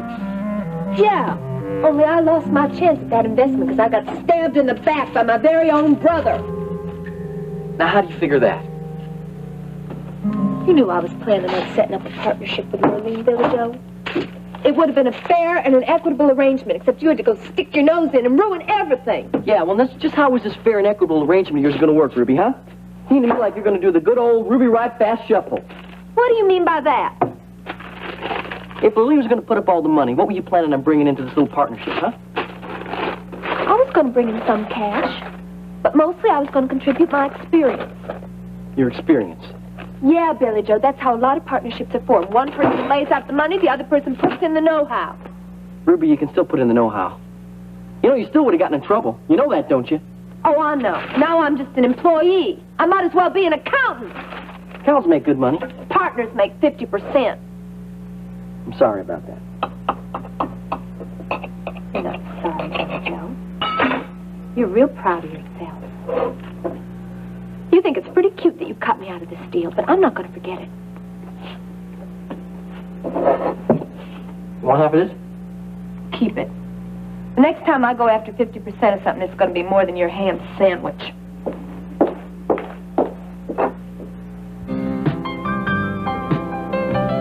What you tell me about this Rehnquist guy, I can understand why he wants to maintain a low profile. There must be a lot of people out there who'd like to get their hands on it. There are. He's irritated a lot of corporations and even a few governments by refusing to reveal his secrets. You think he's in trouble now?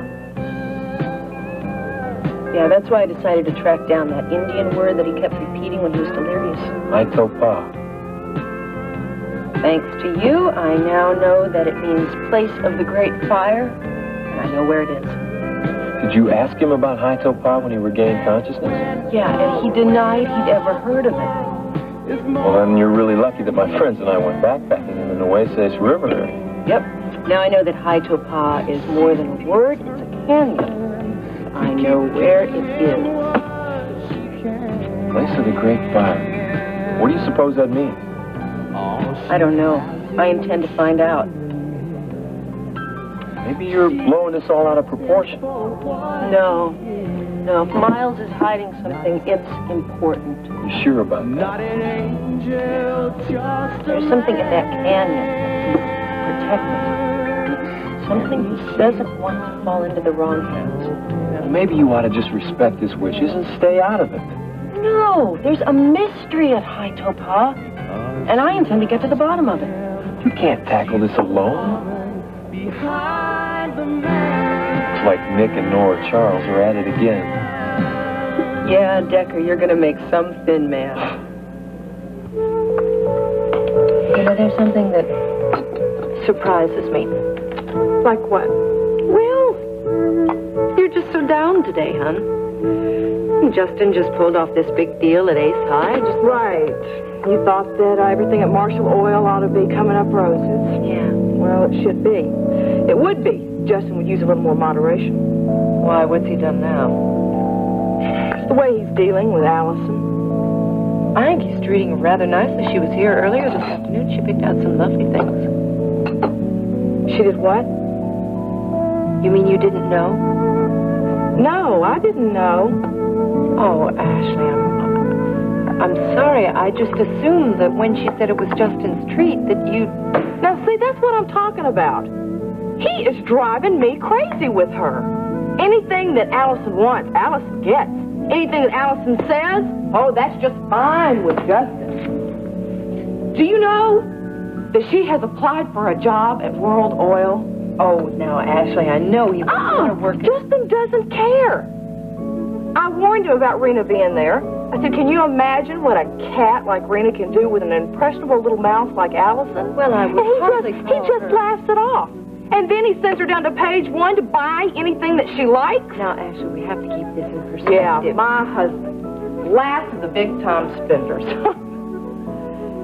I'll tell you one thing. If he keeps letting Allison behave the way that she's acting,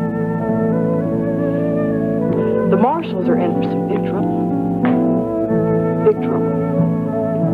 Yeah, the tree's beautiful. John had to search all over town for it, and guess what? It's got a real long Latin name. I know, Pinus plasticus. How come everybody around here knows the names of these trees except me? I'm the one who grew up on a farm. Well, don't let that bother you, Vivian. I didn't know either. Dad, I think it's one of the nicest trees we've ever had. Well, maybe it's true. Everything in Texas is bigger and better. Maybe that goes for Christmas as well. Well, I hope Mark and Lacey will be here. You know, the origins of the Christmas festival are mysterious. You know, most scholars and early churchmen agree that Christ was probably born on January 6th. He was? Mm-hmm. Yeah. Odds are the date was moved to the 25th of December to coincide with a number of pagan festivals. For instance, in Rome, there was a feast. It was called the Birthday of the Unconquered Sun, or Natalis Solus Invicti. Is that more Latin? It certainly is. Yeah. However, the most logical reason for selecting the 25th of December is that it's roughly around the same time as the winter solstice. What's that? Well, that's the day when the sun is furthest from the equator. Point of fact, it actually appears to stand still for a period of time. Really? Mm-hmm. From that point forward, the days grow longer, see, so that the 25th of December really does mark the beginning of a new cycle. Or what you might call birth of a new sun. Oh, John. Dad, leave it to you. You have hired the only chauffeur in Texas who has memorized the Golden Bough. You know Dasher and Dancer. Right? Yes, ma'am. Oh, Roy, please don't do that. Calm me down. Makes me feel so serious. Well, you're the boss here now, and I just figured the boss got to have some dignity. Well, I'll work on it. But in the meantime, couldn't you just call me Lurleen? Sure thing, Arlene. Now, what was it you wanted to talk to me? Well, I was wondering what we're going to do about Christmas decorations. Well, same thing as always, I reckon.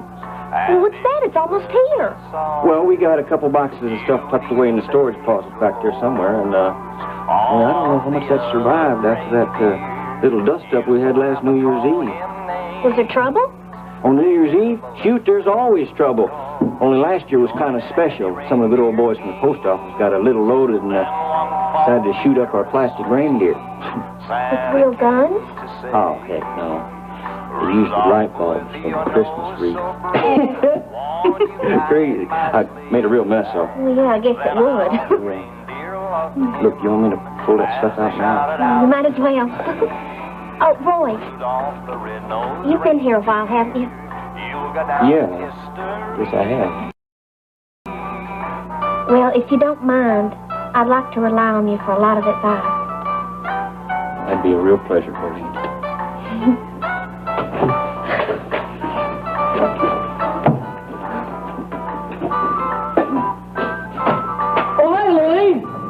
How's the new proprietor doing, huh? Fine, Billy Joe. Oh, I'm so glad you talked me into this. Yeah, it's a real smart investment. Oh, I guess. But the important thing is how it makes me feel. You know, I have something to look forward to and something to do now. you know, I've been thinking about that, Lurleen. I think owning this place is going to bring you out of your shell. I hope so. You're going to have a lot of fun running the coop, too. Oh, yeah. I know I'm going to have a lot of fun working with Ruby. Oh, Billy Joe, about the apartment. Ruby and I are going to be out of there as soon as we can. That's okay, darling. Don't worry about it. There's no hurry. Now, you take your time and find the right place. Can you stay around for a while?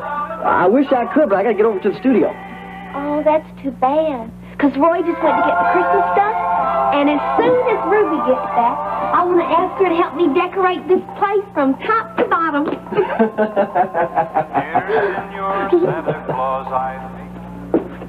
I thought I was going to be able to control myself, but now I'm not so sure. Well, you might as well let fly, Ruby. This seems to be my day for angry women. Don't tempt me, Justin, because I'm so mad I could spit. Please don't. Not in my new office. This isn't funny. There's not one funny thing about this entire situation. Whatever you say, Ruby. I just hope you realize the whole thing is your fault. No, I didn't realize that, no. Well, it is. Fine. If you'll just settle down here and tell me what this is all about. I'm talking about the coop. Well, in that case, we might be able to talk about a deal. When you last asked for my backing, I was having a little trouble with my cash flow, but now things have turned a corner. I wouldn't be a bit surprised if I could help you buy that little honky-tonk real soon. You're too late. It's already been sold. And the person who bought it with your money. How could that be? Simple. You bought the Harper place, Lurleen Harper bought the coop. Are you sure? Yes, I'm sure. Now Lurleen has herself the sweetest little honky-tonk in the whole West. And it's all your fault. Come on, Ruby. Losing the coop is not the end of the world. Maybe not for you. Stop and think, Ruby. About all the angles you got covered, you got 10% of Billy Joe, 10% of Ricky Decker, plus a nice, sweet little chunk out of the Ace High advertising budget. Times aren't all that hard for Ruby Wright. Yeah, okay, so I got some money coming in. But buying the coop was my dream. You cost me that dream, Justin. And I ain't ever gonna forget it. We had some wonderful Christmases when you were children. Yeah, Boston was the perfect place for the holidays. All that snow. Oh, and the sleds on Pinckney Street. I remember one time, there were these two nuns from the convent down the corner, and they commandeered Mark's sled and drove it all the way to the bottom of the hill. You remember how excited Lacey used to get every time it came time to decorate the tree? Oh, and how insistent she was that she was the only one who could put the angel on the top. Oh, the angel. I almost forgot about the angel. How could you possibly forget the angel? It's been in the family for generations. What angel? Well, Vivian, it's a kind of a, well, it's a very beautiful porcelain figure. Very delicate. My great-grandmother brought it from Dresden. Oh, that sounds lovely. Well, you'll see it later. Dad, did you? Well, yeah. The ornaments are here. They're upstairs in the attic. Should have known. Well, I had some things packed and shipped out just after your mother sold the house. Can't wait to see them. Well, John, we'll bring them down a little later. Sure. Vivian, there's hundreds of them, and each one has its own story. There's a little hand-carved shepherd boy. We picked that up at Paris Flea Market. Oh, and the bells? The glass bells? Oh, bells. Oh, yeah. That was, I think, the Christmas right after Lacey was born, wasn't it? We were up at the Cape, we found this glass blower, and he made a set for us. He made one bell for every member of the family. Yeah, they always go on the 5 highest branches of the tree. Well, you know, it's interesting that you should mention bells. You know, in medieval times in Germany, the church bells are rung continuously during the 12 days of Christmas to frighten away witches. What do witches have to do with Christmas? Oh, they're a hangover from the pagan religions. Oh, we've incorporated a lot of pagan symbols into the Christmas ritual. Like what? Well, like holly and mistletoe. And Yule logs. And wassail bowl. What's a wassail bowl? Well, essentially, it's a punch. It's made from ale, roasted apples, eggs, sugar, cloves, nutmeg, and ginger. Oh, Mr. Wheeler, that sounds wonderful. How many apples do you suppose it would take to roast? You don't want to threaten me, Ruby. No percentage in that. And if there's one thing the folks like you and me understand, it's percentage. You cost me a lot of money, Justin. Maybe, but I'm going to make you a lot more. You know that, too. You're talking about my cut of Billy Joe's contract. It ain't enough. No, I guess it's not. But for folks like us, it can never be enough. Right? We're two of a kind, aren't we, Ruby? I don't know. Sure we are. We're good for each other. How do you figure? It was your money that cost me the coup. Yeah, I'm real sorry about that. Oh, great. Great. Trample all over my dream, and then you tell me that you're sorry. Ruby, there's more than one dream in a lifetime. We've just got to pick out another dream and make sure it comes true. I don't want another dream. Oh, sure you do. Why don't you just come on over here and sit down? We can talk about our new dream. Hi. Well, I'm glad to see you decided to join the parade. The parade? I think I have had at least half of Marshall Oil here this afternoon. Oh, well, maybe we're celebrating our newfound solvency. Well, I think Allison was, but Ashley wasn't very happy. Why? What's wrong? Well, she's upset about the way Justin's handling Allison. Apparently he's giving her anything she wants, even when Ashley disagrees, and I guess it's making for a lot of tension. If it doesn't involve a company matter, I'd just as soon keep my distance. I don't want to get involved with family problems. But Allison says you already are. What do you mean? Allison says she thinks it's very civilized the way you and Justin are working together because of what Ashley and you had in college. Do you agree, TJ?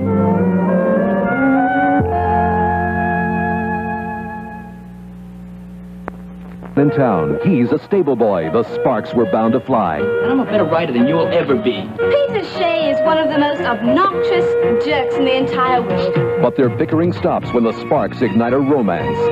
How you guys getting along? Can their happiness last? Weekdays on Another World.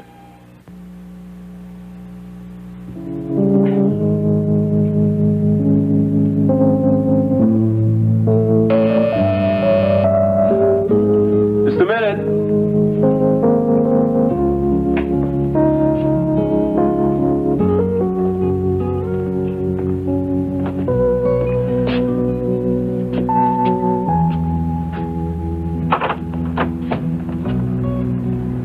Ruby, what are you doing here?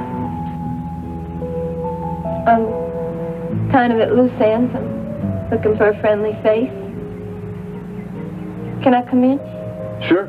Sure, come on in.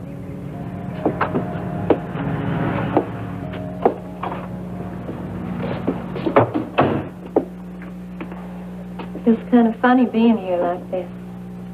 What do you mean? You and I had such a good thing going. Ruby, you want some coffee? No. How about a drink? No, if I start drinking, it's only going to make things worse. What things, Ruby? What is it that you want? You want the truth? Yeah. I want one of your great big shoulders to cry on. What's wrong, Ruby? I need some sympathy. Hey, come on.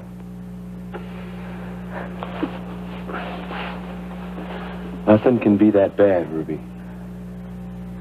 Oh, no? No. You just try having all your hopes and dreams shattered by some little ingrate. What are you talking about? I'm talking about that poor, defenseless orphan that I took into my home and tried so hard to make a home for. Lurleen. Lurleen and that double-crossing brother of mine. Ruby, why don't you come over here and sit down? My daddy always told me that nothing good comes of good deeds, and he was right. There is nobody in this world you can trust. Nobody! What did Lurleen do? She bought the coop. She bought it? Well, I think that's wonderful.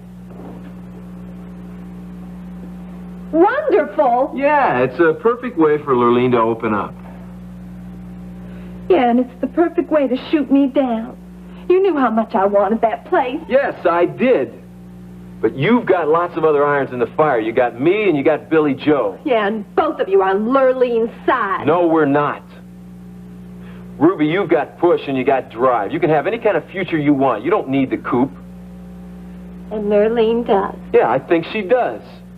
For Lurleen, owning the coop is a chance for her to get out and to meet people and to do things. It's a chance for her to... It's a chance for her to grow as a person. What about me? Don't I deserve to grow as a person? Ruby, the only thing the coop means to you is money. More money. So what's wrong with that? Nothing. I just think that it's more important to Lurleen, and I'm glad she bought it. I should have known that you'd react this way. I came here looking for sympathy, and look what I got. Something like this can really show a lady where things stand.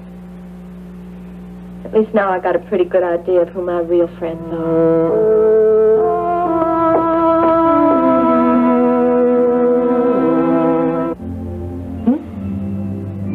Yes, I knew Ashley in college. We dated occasionally. Occasionally? Very occasionally. Well, why didn't you ever mention it? Because it's a long time ago and it's not important. Well, Allison seemed to think it was pretty important. Allison was very young at the time. I met her once in Savannah when I was there with Ashley. What were you doing in Savannah? There was a college football game. Oh. Well, Allison seemed to think it was, some sort of big romance. She was about 7 years old. Do you remember how romantic the idea of a boyfriend was when you were 7? Okay, I see what you mean. I took Ashley to some sort of a cotillion. I think that the idea of all of the tuxedos and gardenias grew into something that Allison blew way out of proportion. So there was nothing ever between the two of you? We were friends. But you did date? Yes. And I bet that you dated friends when you were in college, didn't you? Yes, I dated friends when I was in college. Let's get off the subject of Ashley and get on to something interesting. Such as? Such as... Would the elegant Paige Marshall be interested in making a date with a plain but very, very sincere Mr. Canfield? You mean as friend? Well, we could start on that level. Okay. What do you say? The game? Where should we go? Well, I've been thinking. How do you feel about rodeos? Oh, Justin, I am so happy. Good. It's about time somebody came into this office in a good mood. I'm in more than a good mood. I'm in a fantastic mood. And I have you to thank for it. I'm glad. Glad I can still make a young lady happy. You can make me very happy. And so can Paige. She's wonderful. You two hit it off. Oh, she's so warm and amusing. And she has such great taste. And such expensive clothes. Oh, but they're worth it. That boutique is strictly first class. Marshall always goes first class. I've noticed. You know, you and Paige are really an awful lot alike. You mean I'm warm, amusing, and I have great taste? Mm-hmm, that's right. And you're also very generous. Well, what all did you buy? Hey, I bought this cocktail dress. It's very smart and stylish. And I got, this wonderful set of candy-striped culottes and this tailored jacket that goes with just about everything. All kinds of wonderful things. Oh, wonderful. Lovely things suit lovely girls. I did spend an awful lot. Don't you worry about it. Well, I know that you don't care, but Ashley's going to be furious when she finds out. Leave Ashley to me, darling. You want me to model my new clothes for you? Why not? We'll have a fashion show right here in my office. There is nothing that mixes so well as business and beauty.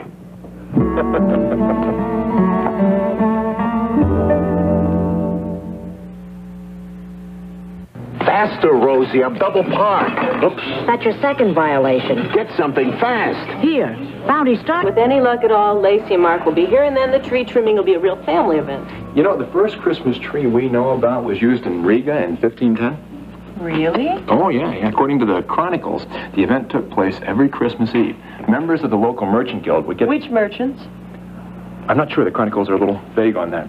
Anyway, the merchants would get together. They would bring this huge evergreen tree, all decorated with artificial roses. Roses? Yeah. Roses represented Mary. The Rose of Sharon. Oh. Yeah, well, they would get to the village square, and then the merchants would dance all around it, and then they would burn it. Which is undoubtedly the origin of the Yule log. Not at all. The Yule log... Thank you, John. I think that we have absorbed just about all the Christmas lore we're going to for the evening. Want to hear about Groundhog Day?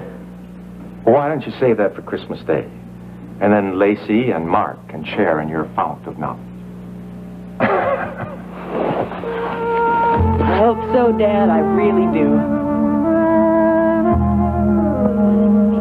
Hey, you want some sugar for this? No, thank you. I'm tired. Well, good. That must mean you're thinking seriously about your career again. Yeah. Well, mostly it means I'm thinking about Joe. Honey, it won't be long. Don't worry. Yeah, I know. I just want to be ready for him when he is. So, what do all the people down at the coop think about the new owner? They are delighted. Especially me. I loved seeing Ruby go down in flames. Yeah, she was pretty broken up about it. Well, she'll get over it. I sure hope so. Hey, you're not still hung up on her, are you? No. I guess I never really was. She's just my manager, that's all. Hey, have you heard from Maggie lately? No. Hey, Ricky, what's the matter with you? Nothing. What makes you think there is? Look at you. You're pacing around this apartment like an animal in a cage. Why? I don't know. Maybe I got a few things on my mind. A few? Well, one in particular. Care to talk about it? I don't think I can. Is it Brett? Oh, what makes you say that? Oh, I've been watching. Had a lot of time to watch these days. I like her. Yeah, well, from what I've seen, your feelings go a lot deeper than that. I don't know. It's kind of strange. I can't figure it out. You know, one minute I want to pick her up and carry her off. The next minute I hate her. And I'm tongue-tied all the time whenever I want to talk to her. She's on my mind all the time. I don't know. Sounds pretty serious. I've never seen you like this before. I've never been like this before. Well, what about Brett? How does she feel about you? I think she's in love with somebody else. Who? Some guy named Rehnquist. He's a geologist. He's famous. She says he's a living legend. How can I compete with that? Come on, Ricky. You can compete with anyone if you put your mind to it. Ricky, you've gotten every girl you ever wanted. Well, Brett is not every girl I've ever wanted. She's really special. Okay, listen. I know a few things about girls that you don't know, so I'm going to coach you. You gotta be kidding. Come on, I'm being serious. Now let me help you. I bet I can teach you a few things that'll help you get around this girl. Forget it, Elena. You're wasting your time. I can't even get to first base with this girl. Most of this stuff is just fine, Roy. Yeah. Old Donner and Blitzen even look in better shape than what I expected. You know what I like the best? These little Christmas stockings with the spurs on them. Yeah, me too. You know, usually we just hang those up all over the place. Hi, Ruby. Ruby! Where have you been? I had a couple stops coming. Well, we waited for you, but it wasn't easy. Why? What's going on? Christmas. We're decorating for the holidays. Great. You know, I didn't want to start without you. I mean, you know all about this kind of thing. Well, I got a few bills to pay. You go on ahead. Now, you just let the bills go for once. This is fun. This is something we can share. Oh, look. We are going to have so much fun working here together. You're going to be the manager just like always, and I have so much to learn. Oh, Ruby, you're never going to have to worry about a job again. Not as long as I own the coop.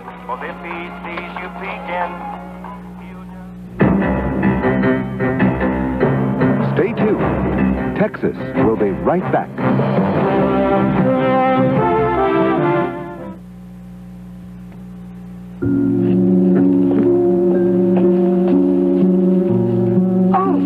I'm going to do this fashion show for you. Where am I supposed to change? Right here's fine with me. I can't do that. Wouldn't be right. Oh, I didn't mean right here. Use my private bathroom. Okay. And you can do anything else you like, and that includes working for World Oil, if it's really what you want. You mean that? Go to it. Ashley's against it? Yeah, but I'm for it. That's all that matters. Justin, you are the most wonderful man I've ever met. Now, I'm going to do a fashion show for you. Great. Next time you see me, I'm going to be a knockout.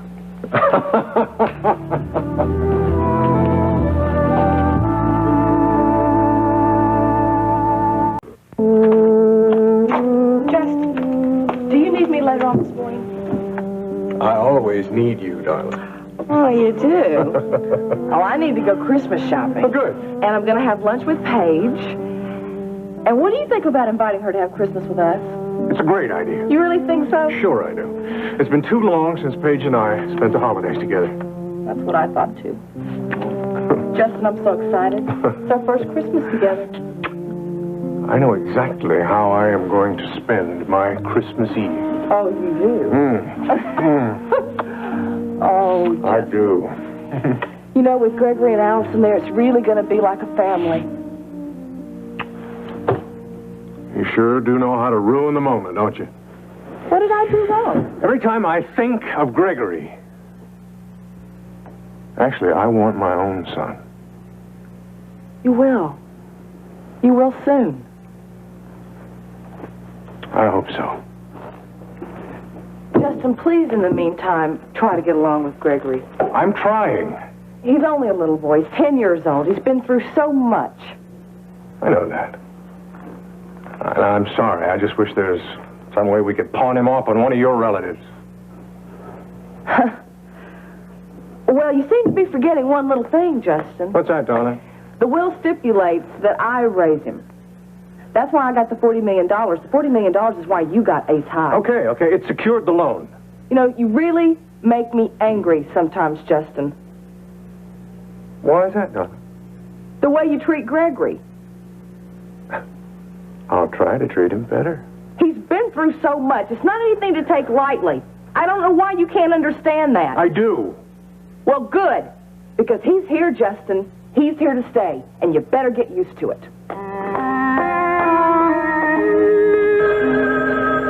I'll get that, Vivian. Hello. Brett. Ricky, is that you?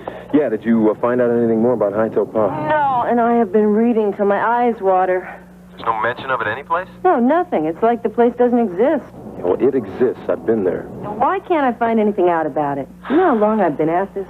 Yeah, and I can't help wondering why. I've told you, I'm curious. When I find out something that interests me, I have to learn everything there is to know about it. You sure that's all there is to it? What else could there be? I don't know. You give me the feeling that you're holding something back. No, I'm not. If I find anything, though, I'll call you. Will that relieve your mind? A little. What's the matter, Ricky? You sound uptight. Well, maybe I am. Why? I don't know. The more you tell me about this, the more I keep thinking there's got to be something more to all of this. Yeah, maybe there is, but I gotta be careful. Are you in some kind of danger? Don't be so dramatic. Didn't answer my question. Are you in danger? No, but that someone else might be.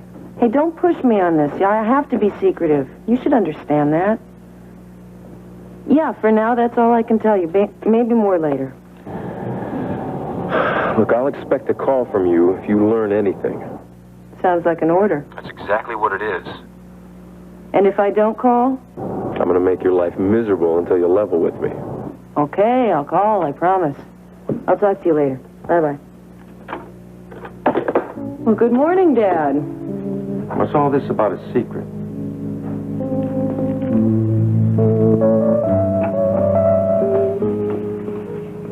Did you talk to Rusty this morning? Yes. How is he? Well, same.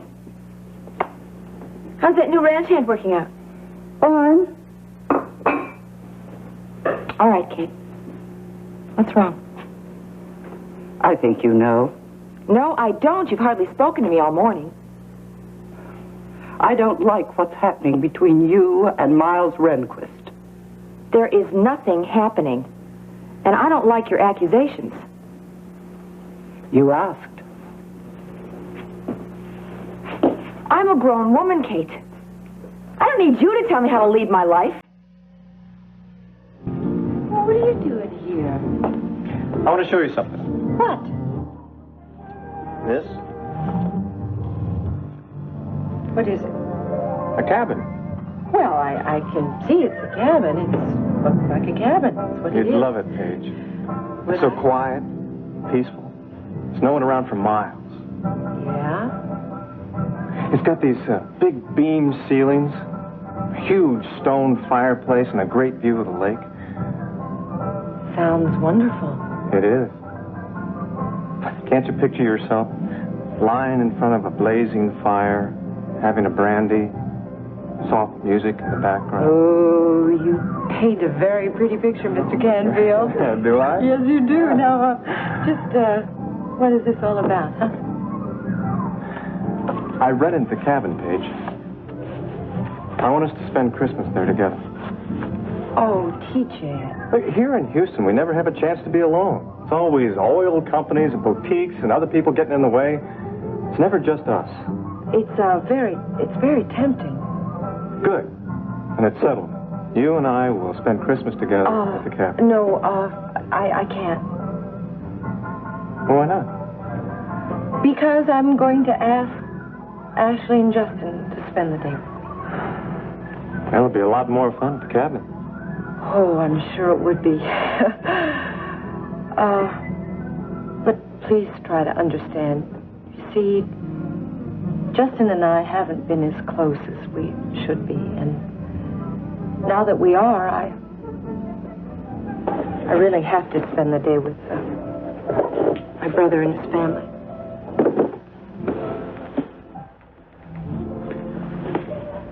You have any idea how beautiful you'd look in the glow of that blazing fire? TJ. I even have a special menu just for us. You do? Mm-hmm. We start with champagne, warm, toasty French bread, cheese. You mean sort of like a jug of wine, loaf of bread, and thou? Especially the thou. Oh, and don't forget the fresh strawberries. Oh, wait a minute. Where are you going to find strawberries at this time of year? I'm getting to you with the strawberries. Well, I'm intrigued. Listen, if it takes fresh strawberries to get you up to that cabin, I'll find them. Oh, TJ. Stop, please. Have I convinced you? No. Yes. No, I really have to spend the day with my family. Well, I have one other enticement.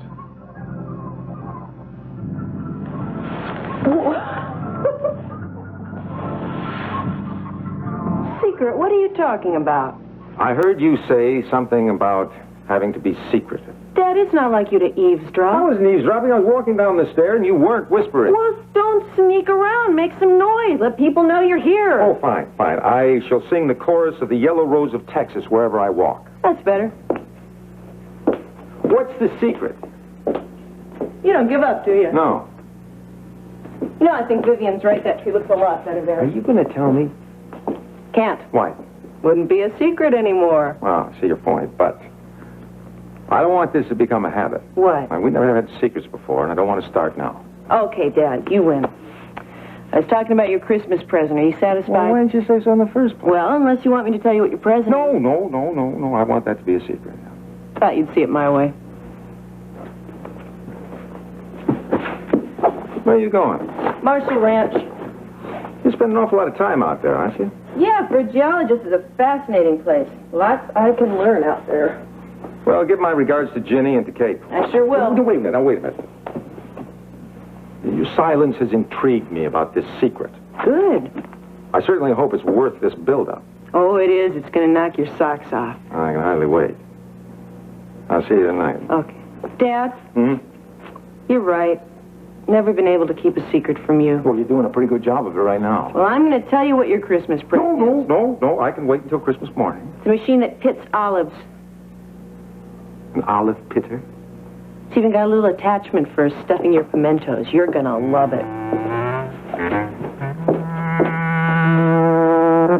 I don't appreciate your talking to me like that, Jenny. I don't appreciate you prying into my personal life. I'm not prying. Yes, you are. You've been on my back ever since Miles showed up at this ranch. Only because I'm worried about you, Jenny. Don't be. Well, you may not even admit it to yourself, but you're getting emotionally involved with that man. I am not. I see the way he looks at you. Kate, you're imagining things. Am I? Yes. What about Ryan? What about Ryan? Ryan doesn't have anything to do with this. Yes, he does.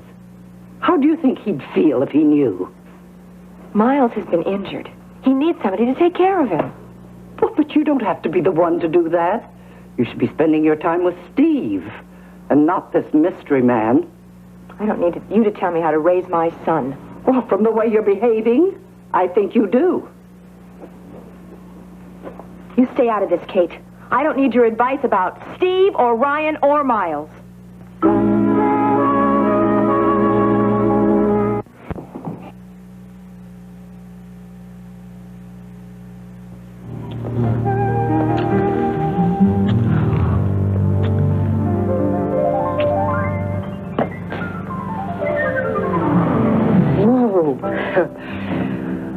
Oh, you're very persuasive, Mr. Canfield. Well, did I win you over? Sounds wonderful, TJ. It really does. But the answer is still no? Yeah. It's got to be this time. I hope you understand. Sure. Well, it was worth a try, wasn't it? Absolutely. I certainly liked your method of persuasion. Well, I kind of enjoyed it myself. What am I talking about? Why don't you come and spend Christmas with us? Well, I know it won't be as romantic as the cabin, but at least we'll be together. Well, I'm not so sure that's such a good idea, Paige. Why not?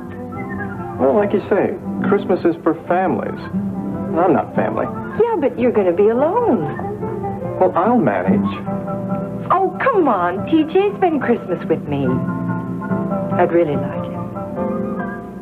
You sure you want me horning in on your Christmas celebration? Horn! I want you to horn. Please. Yeah, you will. Okay, if you're sure. I am. And I will call Justin and Ashley and get a time, okay? Thanks. Oh, and about that cabin, TJ. What about it? Can we have it for another weekend?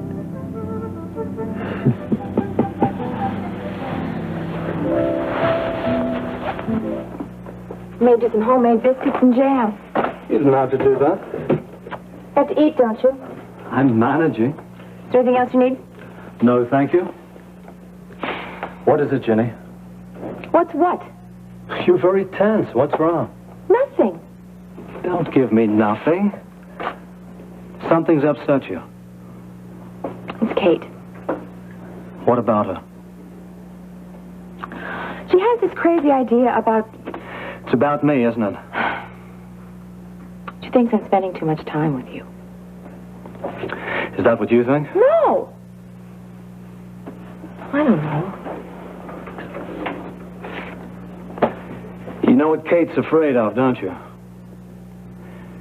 She's afraid of me coming between you and your husband. Well, that's the bottom of it. I don't know where she gets such crazy ideas. Come on, don't be too hard on her. She's worried about you. I know, but she makes me so mad sometimes. She won't listen. Do you want me to talk to her? No! No, that'll only make things worse. All right, then what do you want me to do to help? I want you to level with me, Miles. I can't go on defending you unless I know what's Jenny, going on. Let's get one thing straight right now. What? I haven't asked you to get involved in this. I've done everything I can to keep you out of it. But I am involved.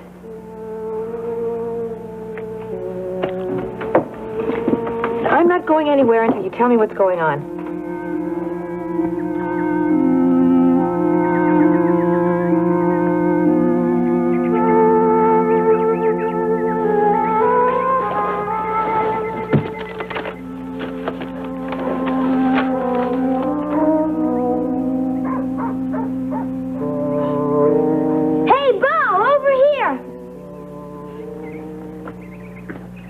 Well, how's it going, partner?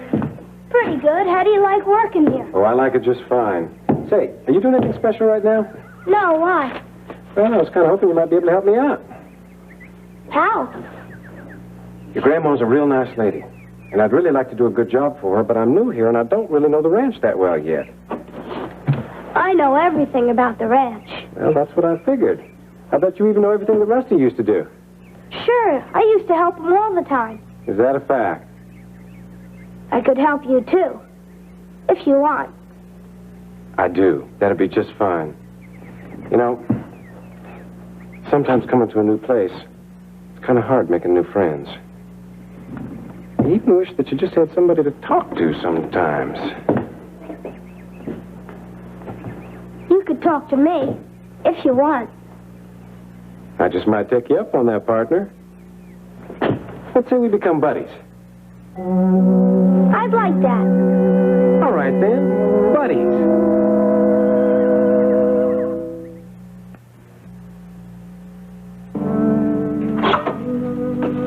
Hi, Ashley. You want something, Allison? Boy, that's some greeting. Very busy. You're in a good mood. And I suppose you don't have any idea why I feel this way. No? Should I? What were you thinking of, Allison? About what? About applying for a job at World Oil. What's the matter with that? Everything. Allison, they're our competition. I don't want my sister working over there. Could be a spy for you. That would be real exciting. Oh, it'd be real dumb. You're just going to get into trouble. Ashley, I don't know what your problem is. Justin happens to think it's a wonderful idea. Oh. You think you've got him wrapped, don't you, Allison? Maybe. Hey, I don't like your attitude, Miss Priss. Well, isn't that a shame? Listen to me, and stop talking to me like that. You're my responsibility, not Justin's. And stop the stunts. What stunts? Like going over to Page One and buying all those clothes. That was Justin's idea. He wanted me to have some nice new clothes. Well, I don't care. When you do something like that, you check with me first. I don't have to check with you about anything. I am not a little kid anymore, and you better get used to that. You are living under my roof, and you do exactly as I say. I wouldn't get too high-handed if I were you, Ashley. Is that a threat, Allison? No. Just stay off my case. Now, I don't buy all this concern of yours. I remember when you and Aunt Hildy took off for Europe and left me to fend for myself for nearly a year. That didn't seem to bother you too much then, so don't try and play overprotective now. It doesn't wash. Allie, listen to me. It's too late for explanations, Ashley. Just stay off my case, okay?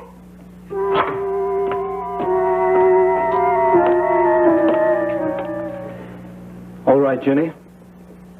I'll tell you what I can. I want to know it all, Miles. Otherwise, I won't be able to make Kate understand. You can't tell her. Why not? Maybe if she knew... Jenny, no. I'm not going to tell you anything unless you swear not to say a word to Kate. All right. I'll give you my word. The problem is, I can't tell you too much, otherwise your life's in danger. But I'll give you what I can. I want to know what's going on. I can't stand this mystery anymore. You insist on knowing, don't you? I do. It's my decision, okay? Besides, I am involved. Yeah, more than I'd like.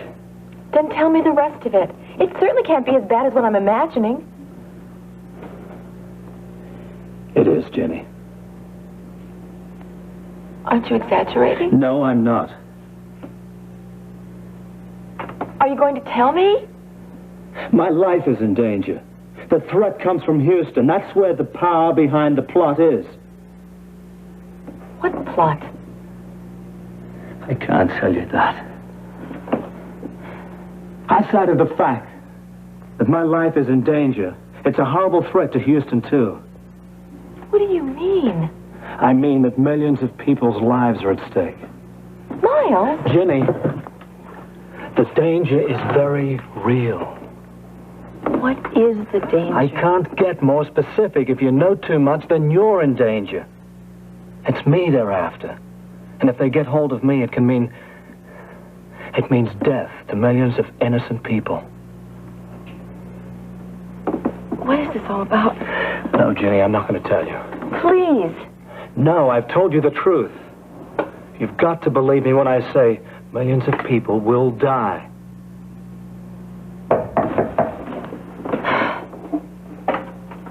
Who is it? Brett. Are you all right? Yeah. Come on in, Brett. Hi, you two.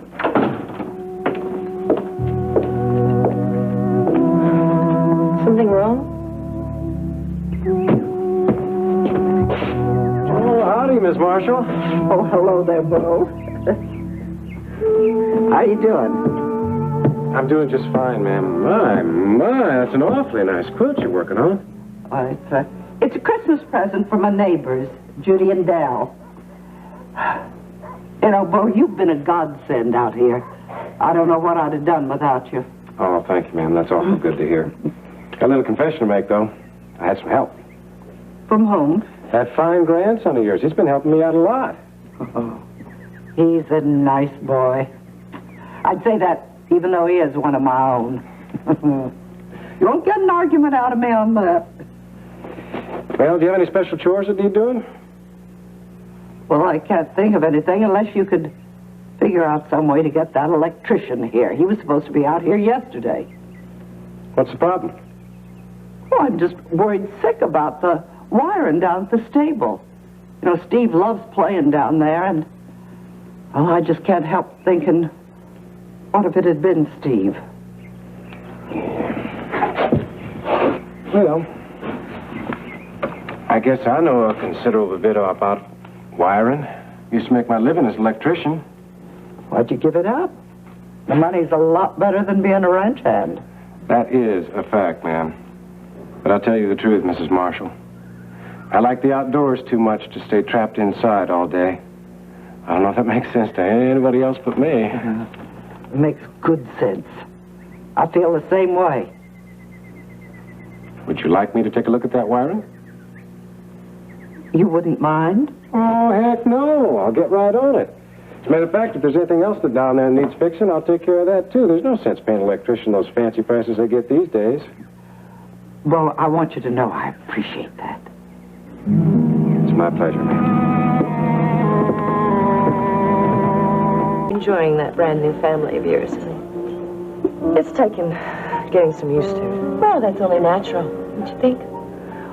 Yeah, I tell you though, the house seems more like the Alamo than a home. Alice and I had one beautiful fight this morning. Why, what about? Oh, the usual. She thinks she's an adult and wants to be treated like one, and I don't. Ooh, she's at a very painful age, Ashley, for everyone involved. Except Justin. They get along fine. Does that bother you, honey? No. I just wish that he got along that well with Gregory. Is that still a problem? Well, Gregory's just dying to be friends with Justin, but Justin hangs back. Oh, Gregory will win him over. I predict it. He's a cute kid. Well, I'm not so sure. Good afternoon, ladies. Hello. Can I get you a drink before lunch? I tell you, I'll have some tomato juice. Okay. Glass of red wine. Okay. Thank you. Is Gregory all excited about Christmas? Oh, yes. Of course, he's at that age where he's too cool to admit it, you know. Yes. Christmas is just another day. Oh, Ashley, I've been thinking, why don't we all spend Christmas together? You must be a mind reader. I was just going to ask you to join us today. Really? Oh, I'd love to. It's going to be a very special Christmas. Well, if we can just manage to get Justin to be civil to Gregory and keep you and Allison apart. Sounds like a good job for a referee. Well, why do you think I invited you? Well, no, surely we can call a truce for one day. I mean, warring countries do it. It's going to be a very special Christmas. Listen. I'm as excited as a kid about it myself. Oh, I know what I wanted to ask you. Do you mind if I bring TJ along? Well, he's not really family. I know, but I hate the thought of him spending the day alone. Do you really want him to? Yeah, I do. Well, I really don't see any reason not to then. Ashley, what's wrong? Nothing's wrong. Well, why did you react that way when I mentioned TJ's name? Well, to tell you the truth, I really didn't know how Justin would react to it. Is that really all there is? What else could it be? I don't know. Look at all this mail Billy Joe's bringing in already. I'll tell you, it's the smartest thing I ever did to hire this guy. You know, I've been seeing Ace High billboards all over town. That your idea? Not bad, huh? That's good. Very good. Of course, it doesn't hurt that Billy Joe's TV show is a success, too. Look at this. Signed by a whole ladies' aid society. And with this new campaign I'm planning on for Billy Joe. Every time they see the Billy Joe show, they're going to think Ace High. And Marshall Oil. And Marshall Oil. I've been thinking, TJ. Maybe we should increase Billy Joe's promotion budget. No, I don't know if we can afford it. You're thinking small, TJ. Justin, I'm just trying to be realistic. This is how I see it. The more we can get Billy Joe to push Ace High, the quicker we can have a bigger turnover in our profits. What'd you have in mind? More TV ads, radio spots, print ads. I'm going to saturate the market with Billy Joe. Now, that's going to take a lot of money, Justin. You got to spend it to make it. Just know it's a gamble, okay? The risk, it's a good one, isn't it? Yeah, it's worth a shot. You bet it is, TJ. I'm going to send Billy Joe all over Texas on personal appearances. I want him out there shaking hands and kissing babies. Hey, now, slow down. You're going to wear that boy out. He's got a TV show to do, too, remember?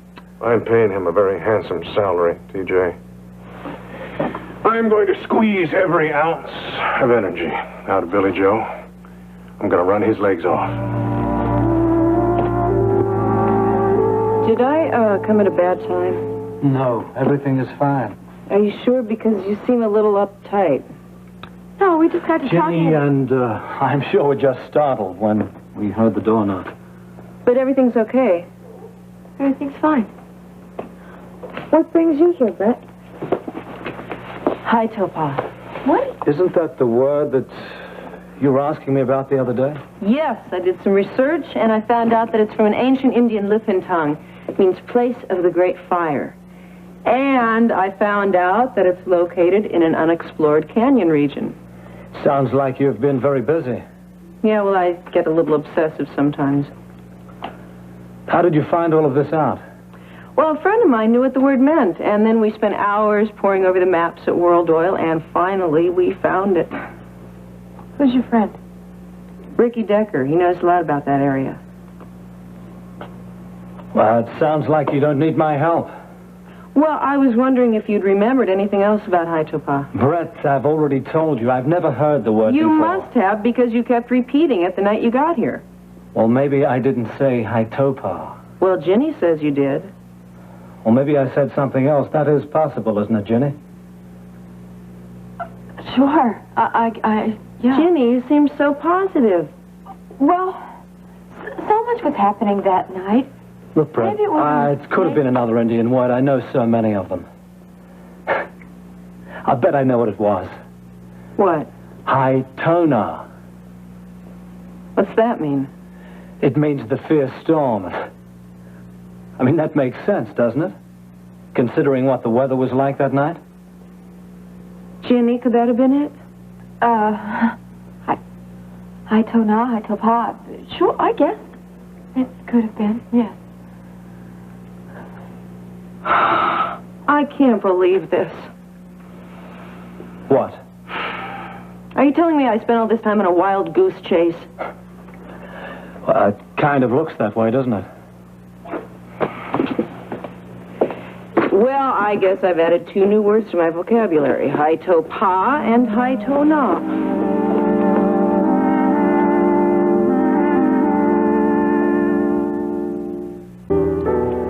What are you driving at, Paige? Oh, nothing. It's just that when Allison was at the boutique yesterday, she just mentioned that you and TJ had known each other in college. Sure, we knew each other. Well, she intimated that you were very close. Well, she's wrong. Oh, Allison doesn't know what she's talking about. I can, Ashley. Doing what? You're being very defensive. No, I just don't appreciate Allison going all over town spreading rumors about me and TJ. Well, it's not really a rumor, is it? I mean, you confessed yourself that you knew him. Well, yeah, we knew each other, but, I mean, what's the big deal? I don't know. Alice's. Thank you. Sure.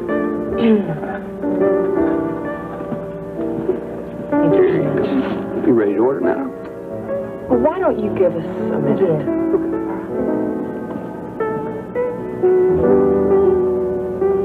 Look, Allison was just a little girl when I was in college. I mean, shoot, she had me married off to every guy that, you know, darkened the door. She may have really thought that there was something between TJ and us, but it was just her imagination. So that's all that this is really about. Yeah, sure is. And let me give you a little bit of advice about my sister. Take everything she says with a grain of salt. Okay. I hope I didn't upset you. No. Oh, shoot. Let's just forget it, all right? Okay. Forgotten. Oh, Grant Wheeler. Grant. Hi. Hi. Well, hello.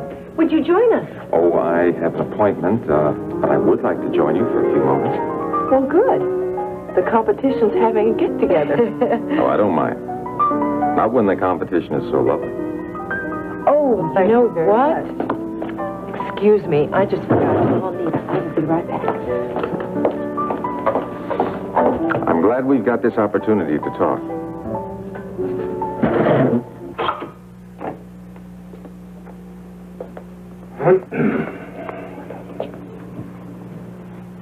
Hey, Marshall, how's it going? I'm busy now. Is there any other place that you can go? But I just got here. I can't be much company now. I am busy. I won't bother you. This is an office, not a playground. I'll be real quiet.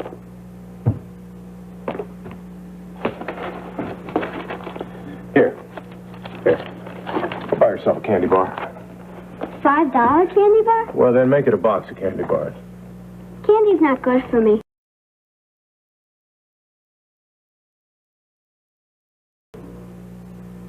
Go live a little. Everybody should have a vice or two. It'll rot my teeth. I'm trying to run an oil company, not a dental clinic. I've got work to do. Go to it, Marshall. I won't bother you.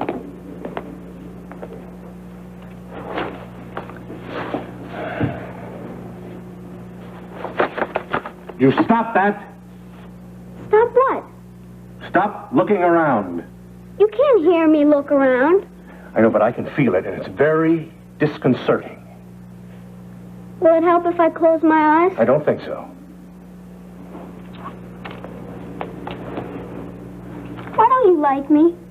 Who said I didn't like you? Just got a lot of work to do. Okay, Marshall, I hear you. And thanks for the $5. Where are you going?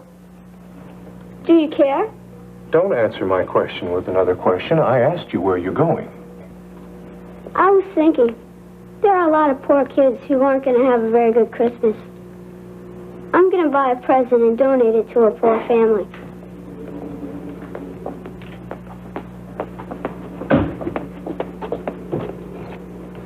I'm going to do it in your name.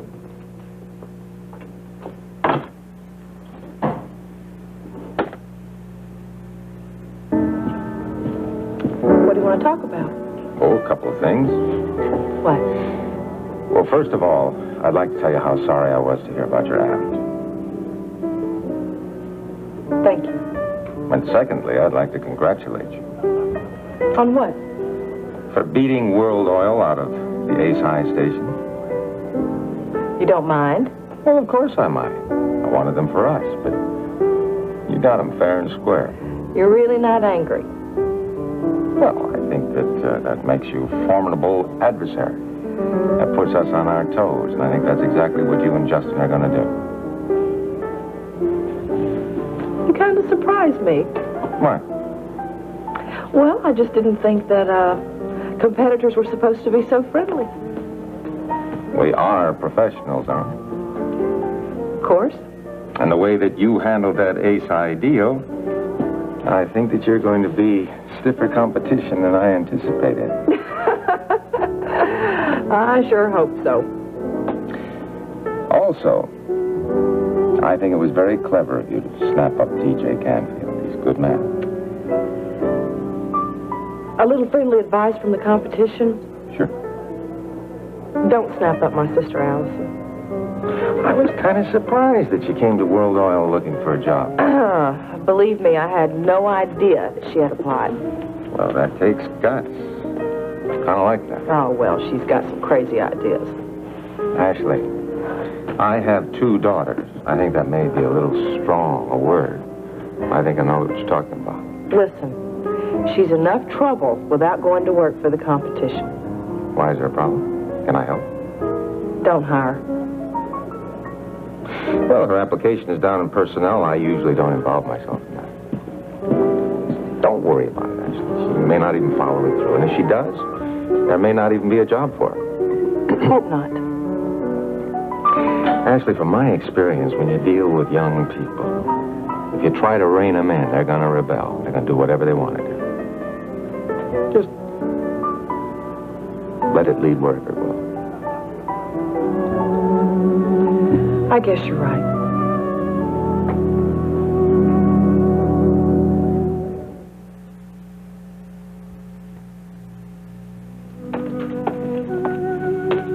Guess who I talked to at lunch today? Who? Grant Wheeler. Why were you talking to him? He stopped by our table. He's a very charming man. He is also the enemy, Ashley. Don't you be forgetting that. Well, he's our competition. I wouldn't say that he's the enemy. Same thing. No, it's not the same thing at all. It's like he says, just because we're competing, it doesn't mean we can't be friends. Wonder what he's up to. Well, it's not up to anything, Justin. He's just talking about us competing. Why do you always have to be so suspicious? Well, you're being naive, Ashley. He is after something. He said he just wanted to be friends and compete. I'll bet. What's wrong with you, anyway? Wrong? I tell you what's wrong with me. It's Gregory. Well, what happened now? I can't have him hanging around the office here when I've got work to do. What did he want? To pass the time. I was busy. He's just lonely, Justin. I can't be bothered with that when I've got work to do. So did you kick him out? No. Not exactly. What does that mean? I gave him $5, and he... Justin, what are you trying to do to the boy? I'm trying to buy me some time to work.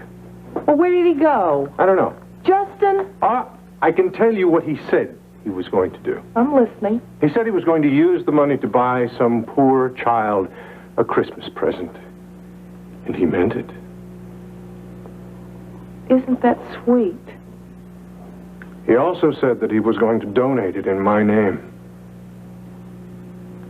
A funny kid.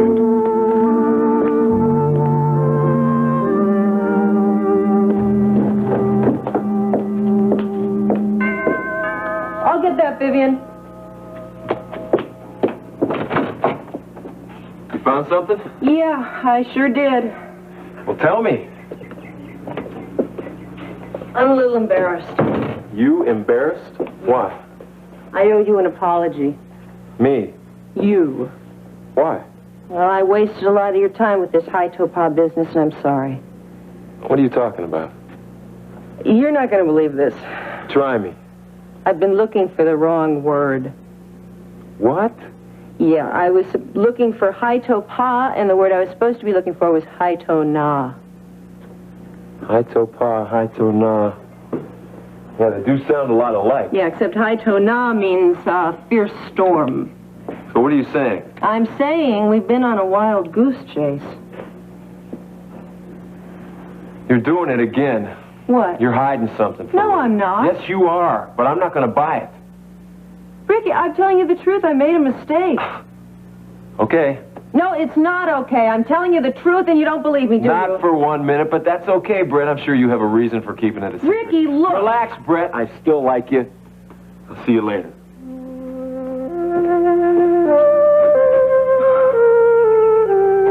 Excuse me, folks. Yes? Would you please tell Miss Marshall that the wiring in the stable's all fixed now? Oh, she'll be pleased to hear that. Yeah, it's perfectly safe for your boy to play there. Thank you very much. Well, I've got a few chores I want to finish up before supper. Good afternoon, Miss Connor. Thank you so much for fixing that wiring, Bo. We were all worried about it. No problem at all. Sir?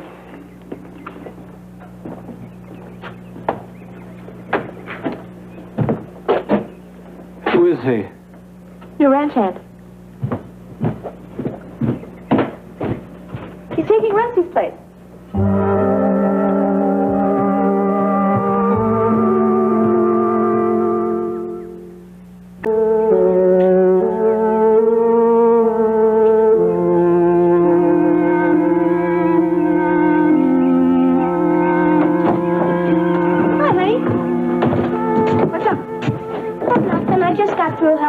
Oh, what were you doing?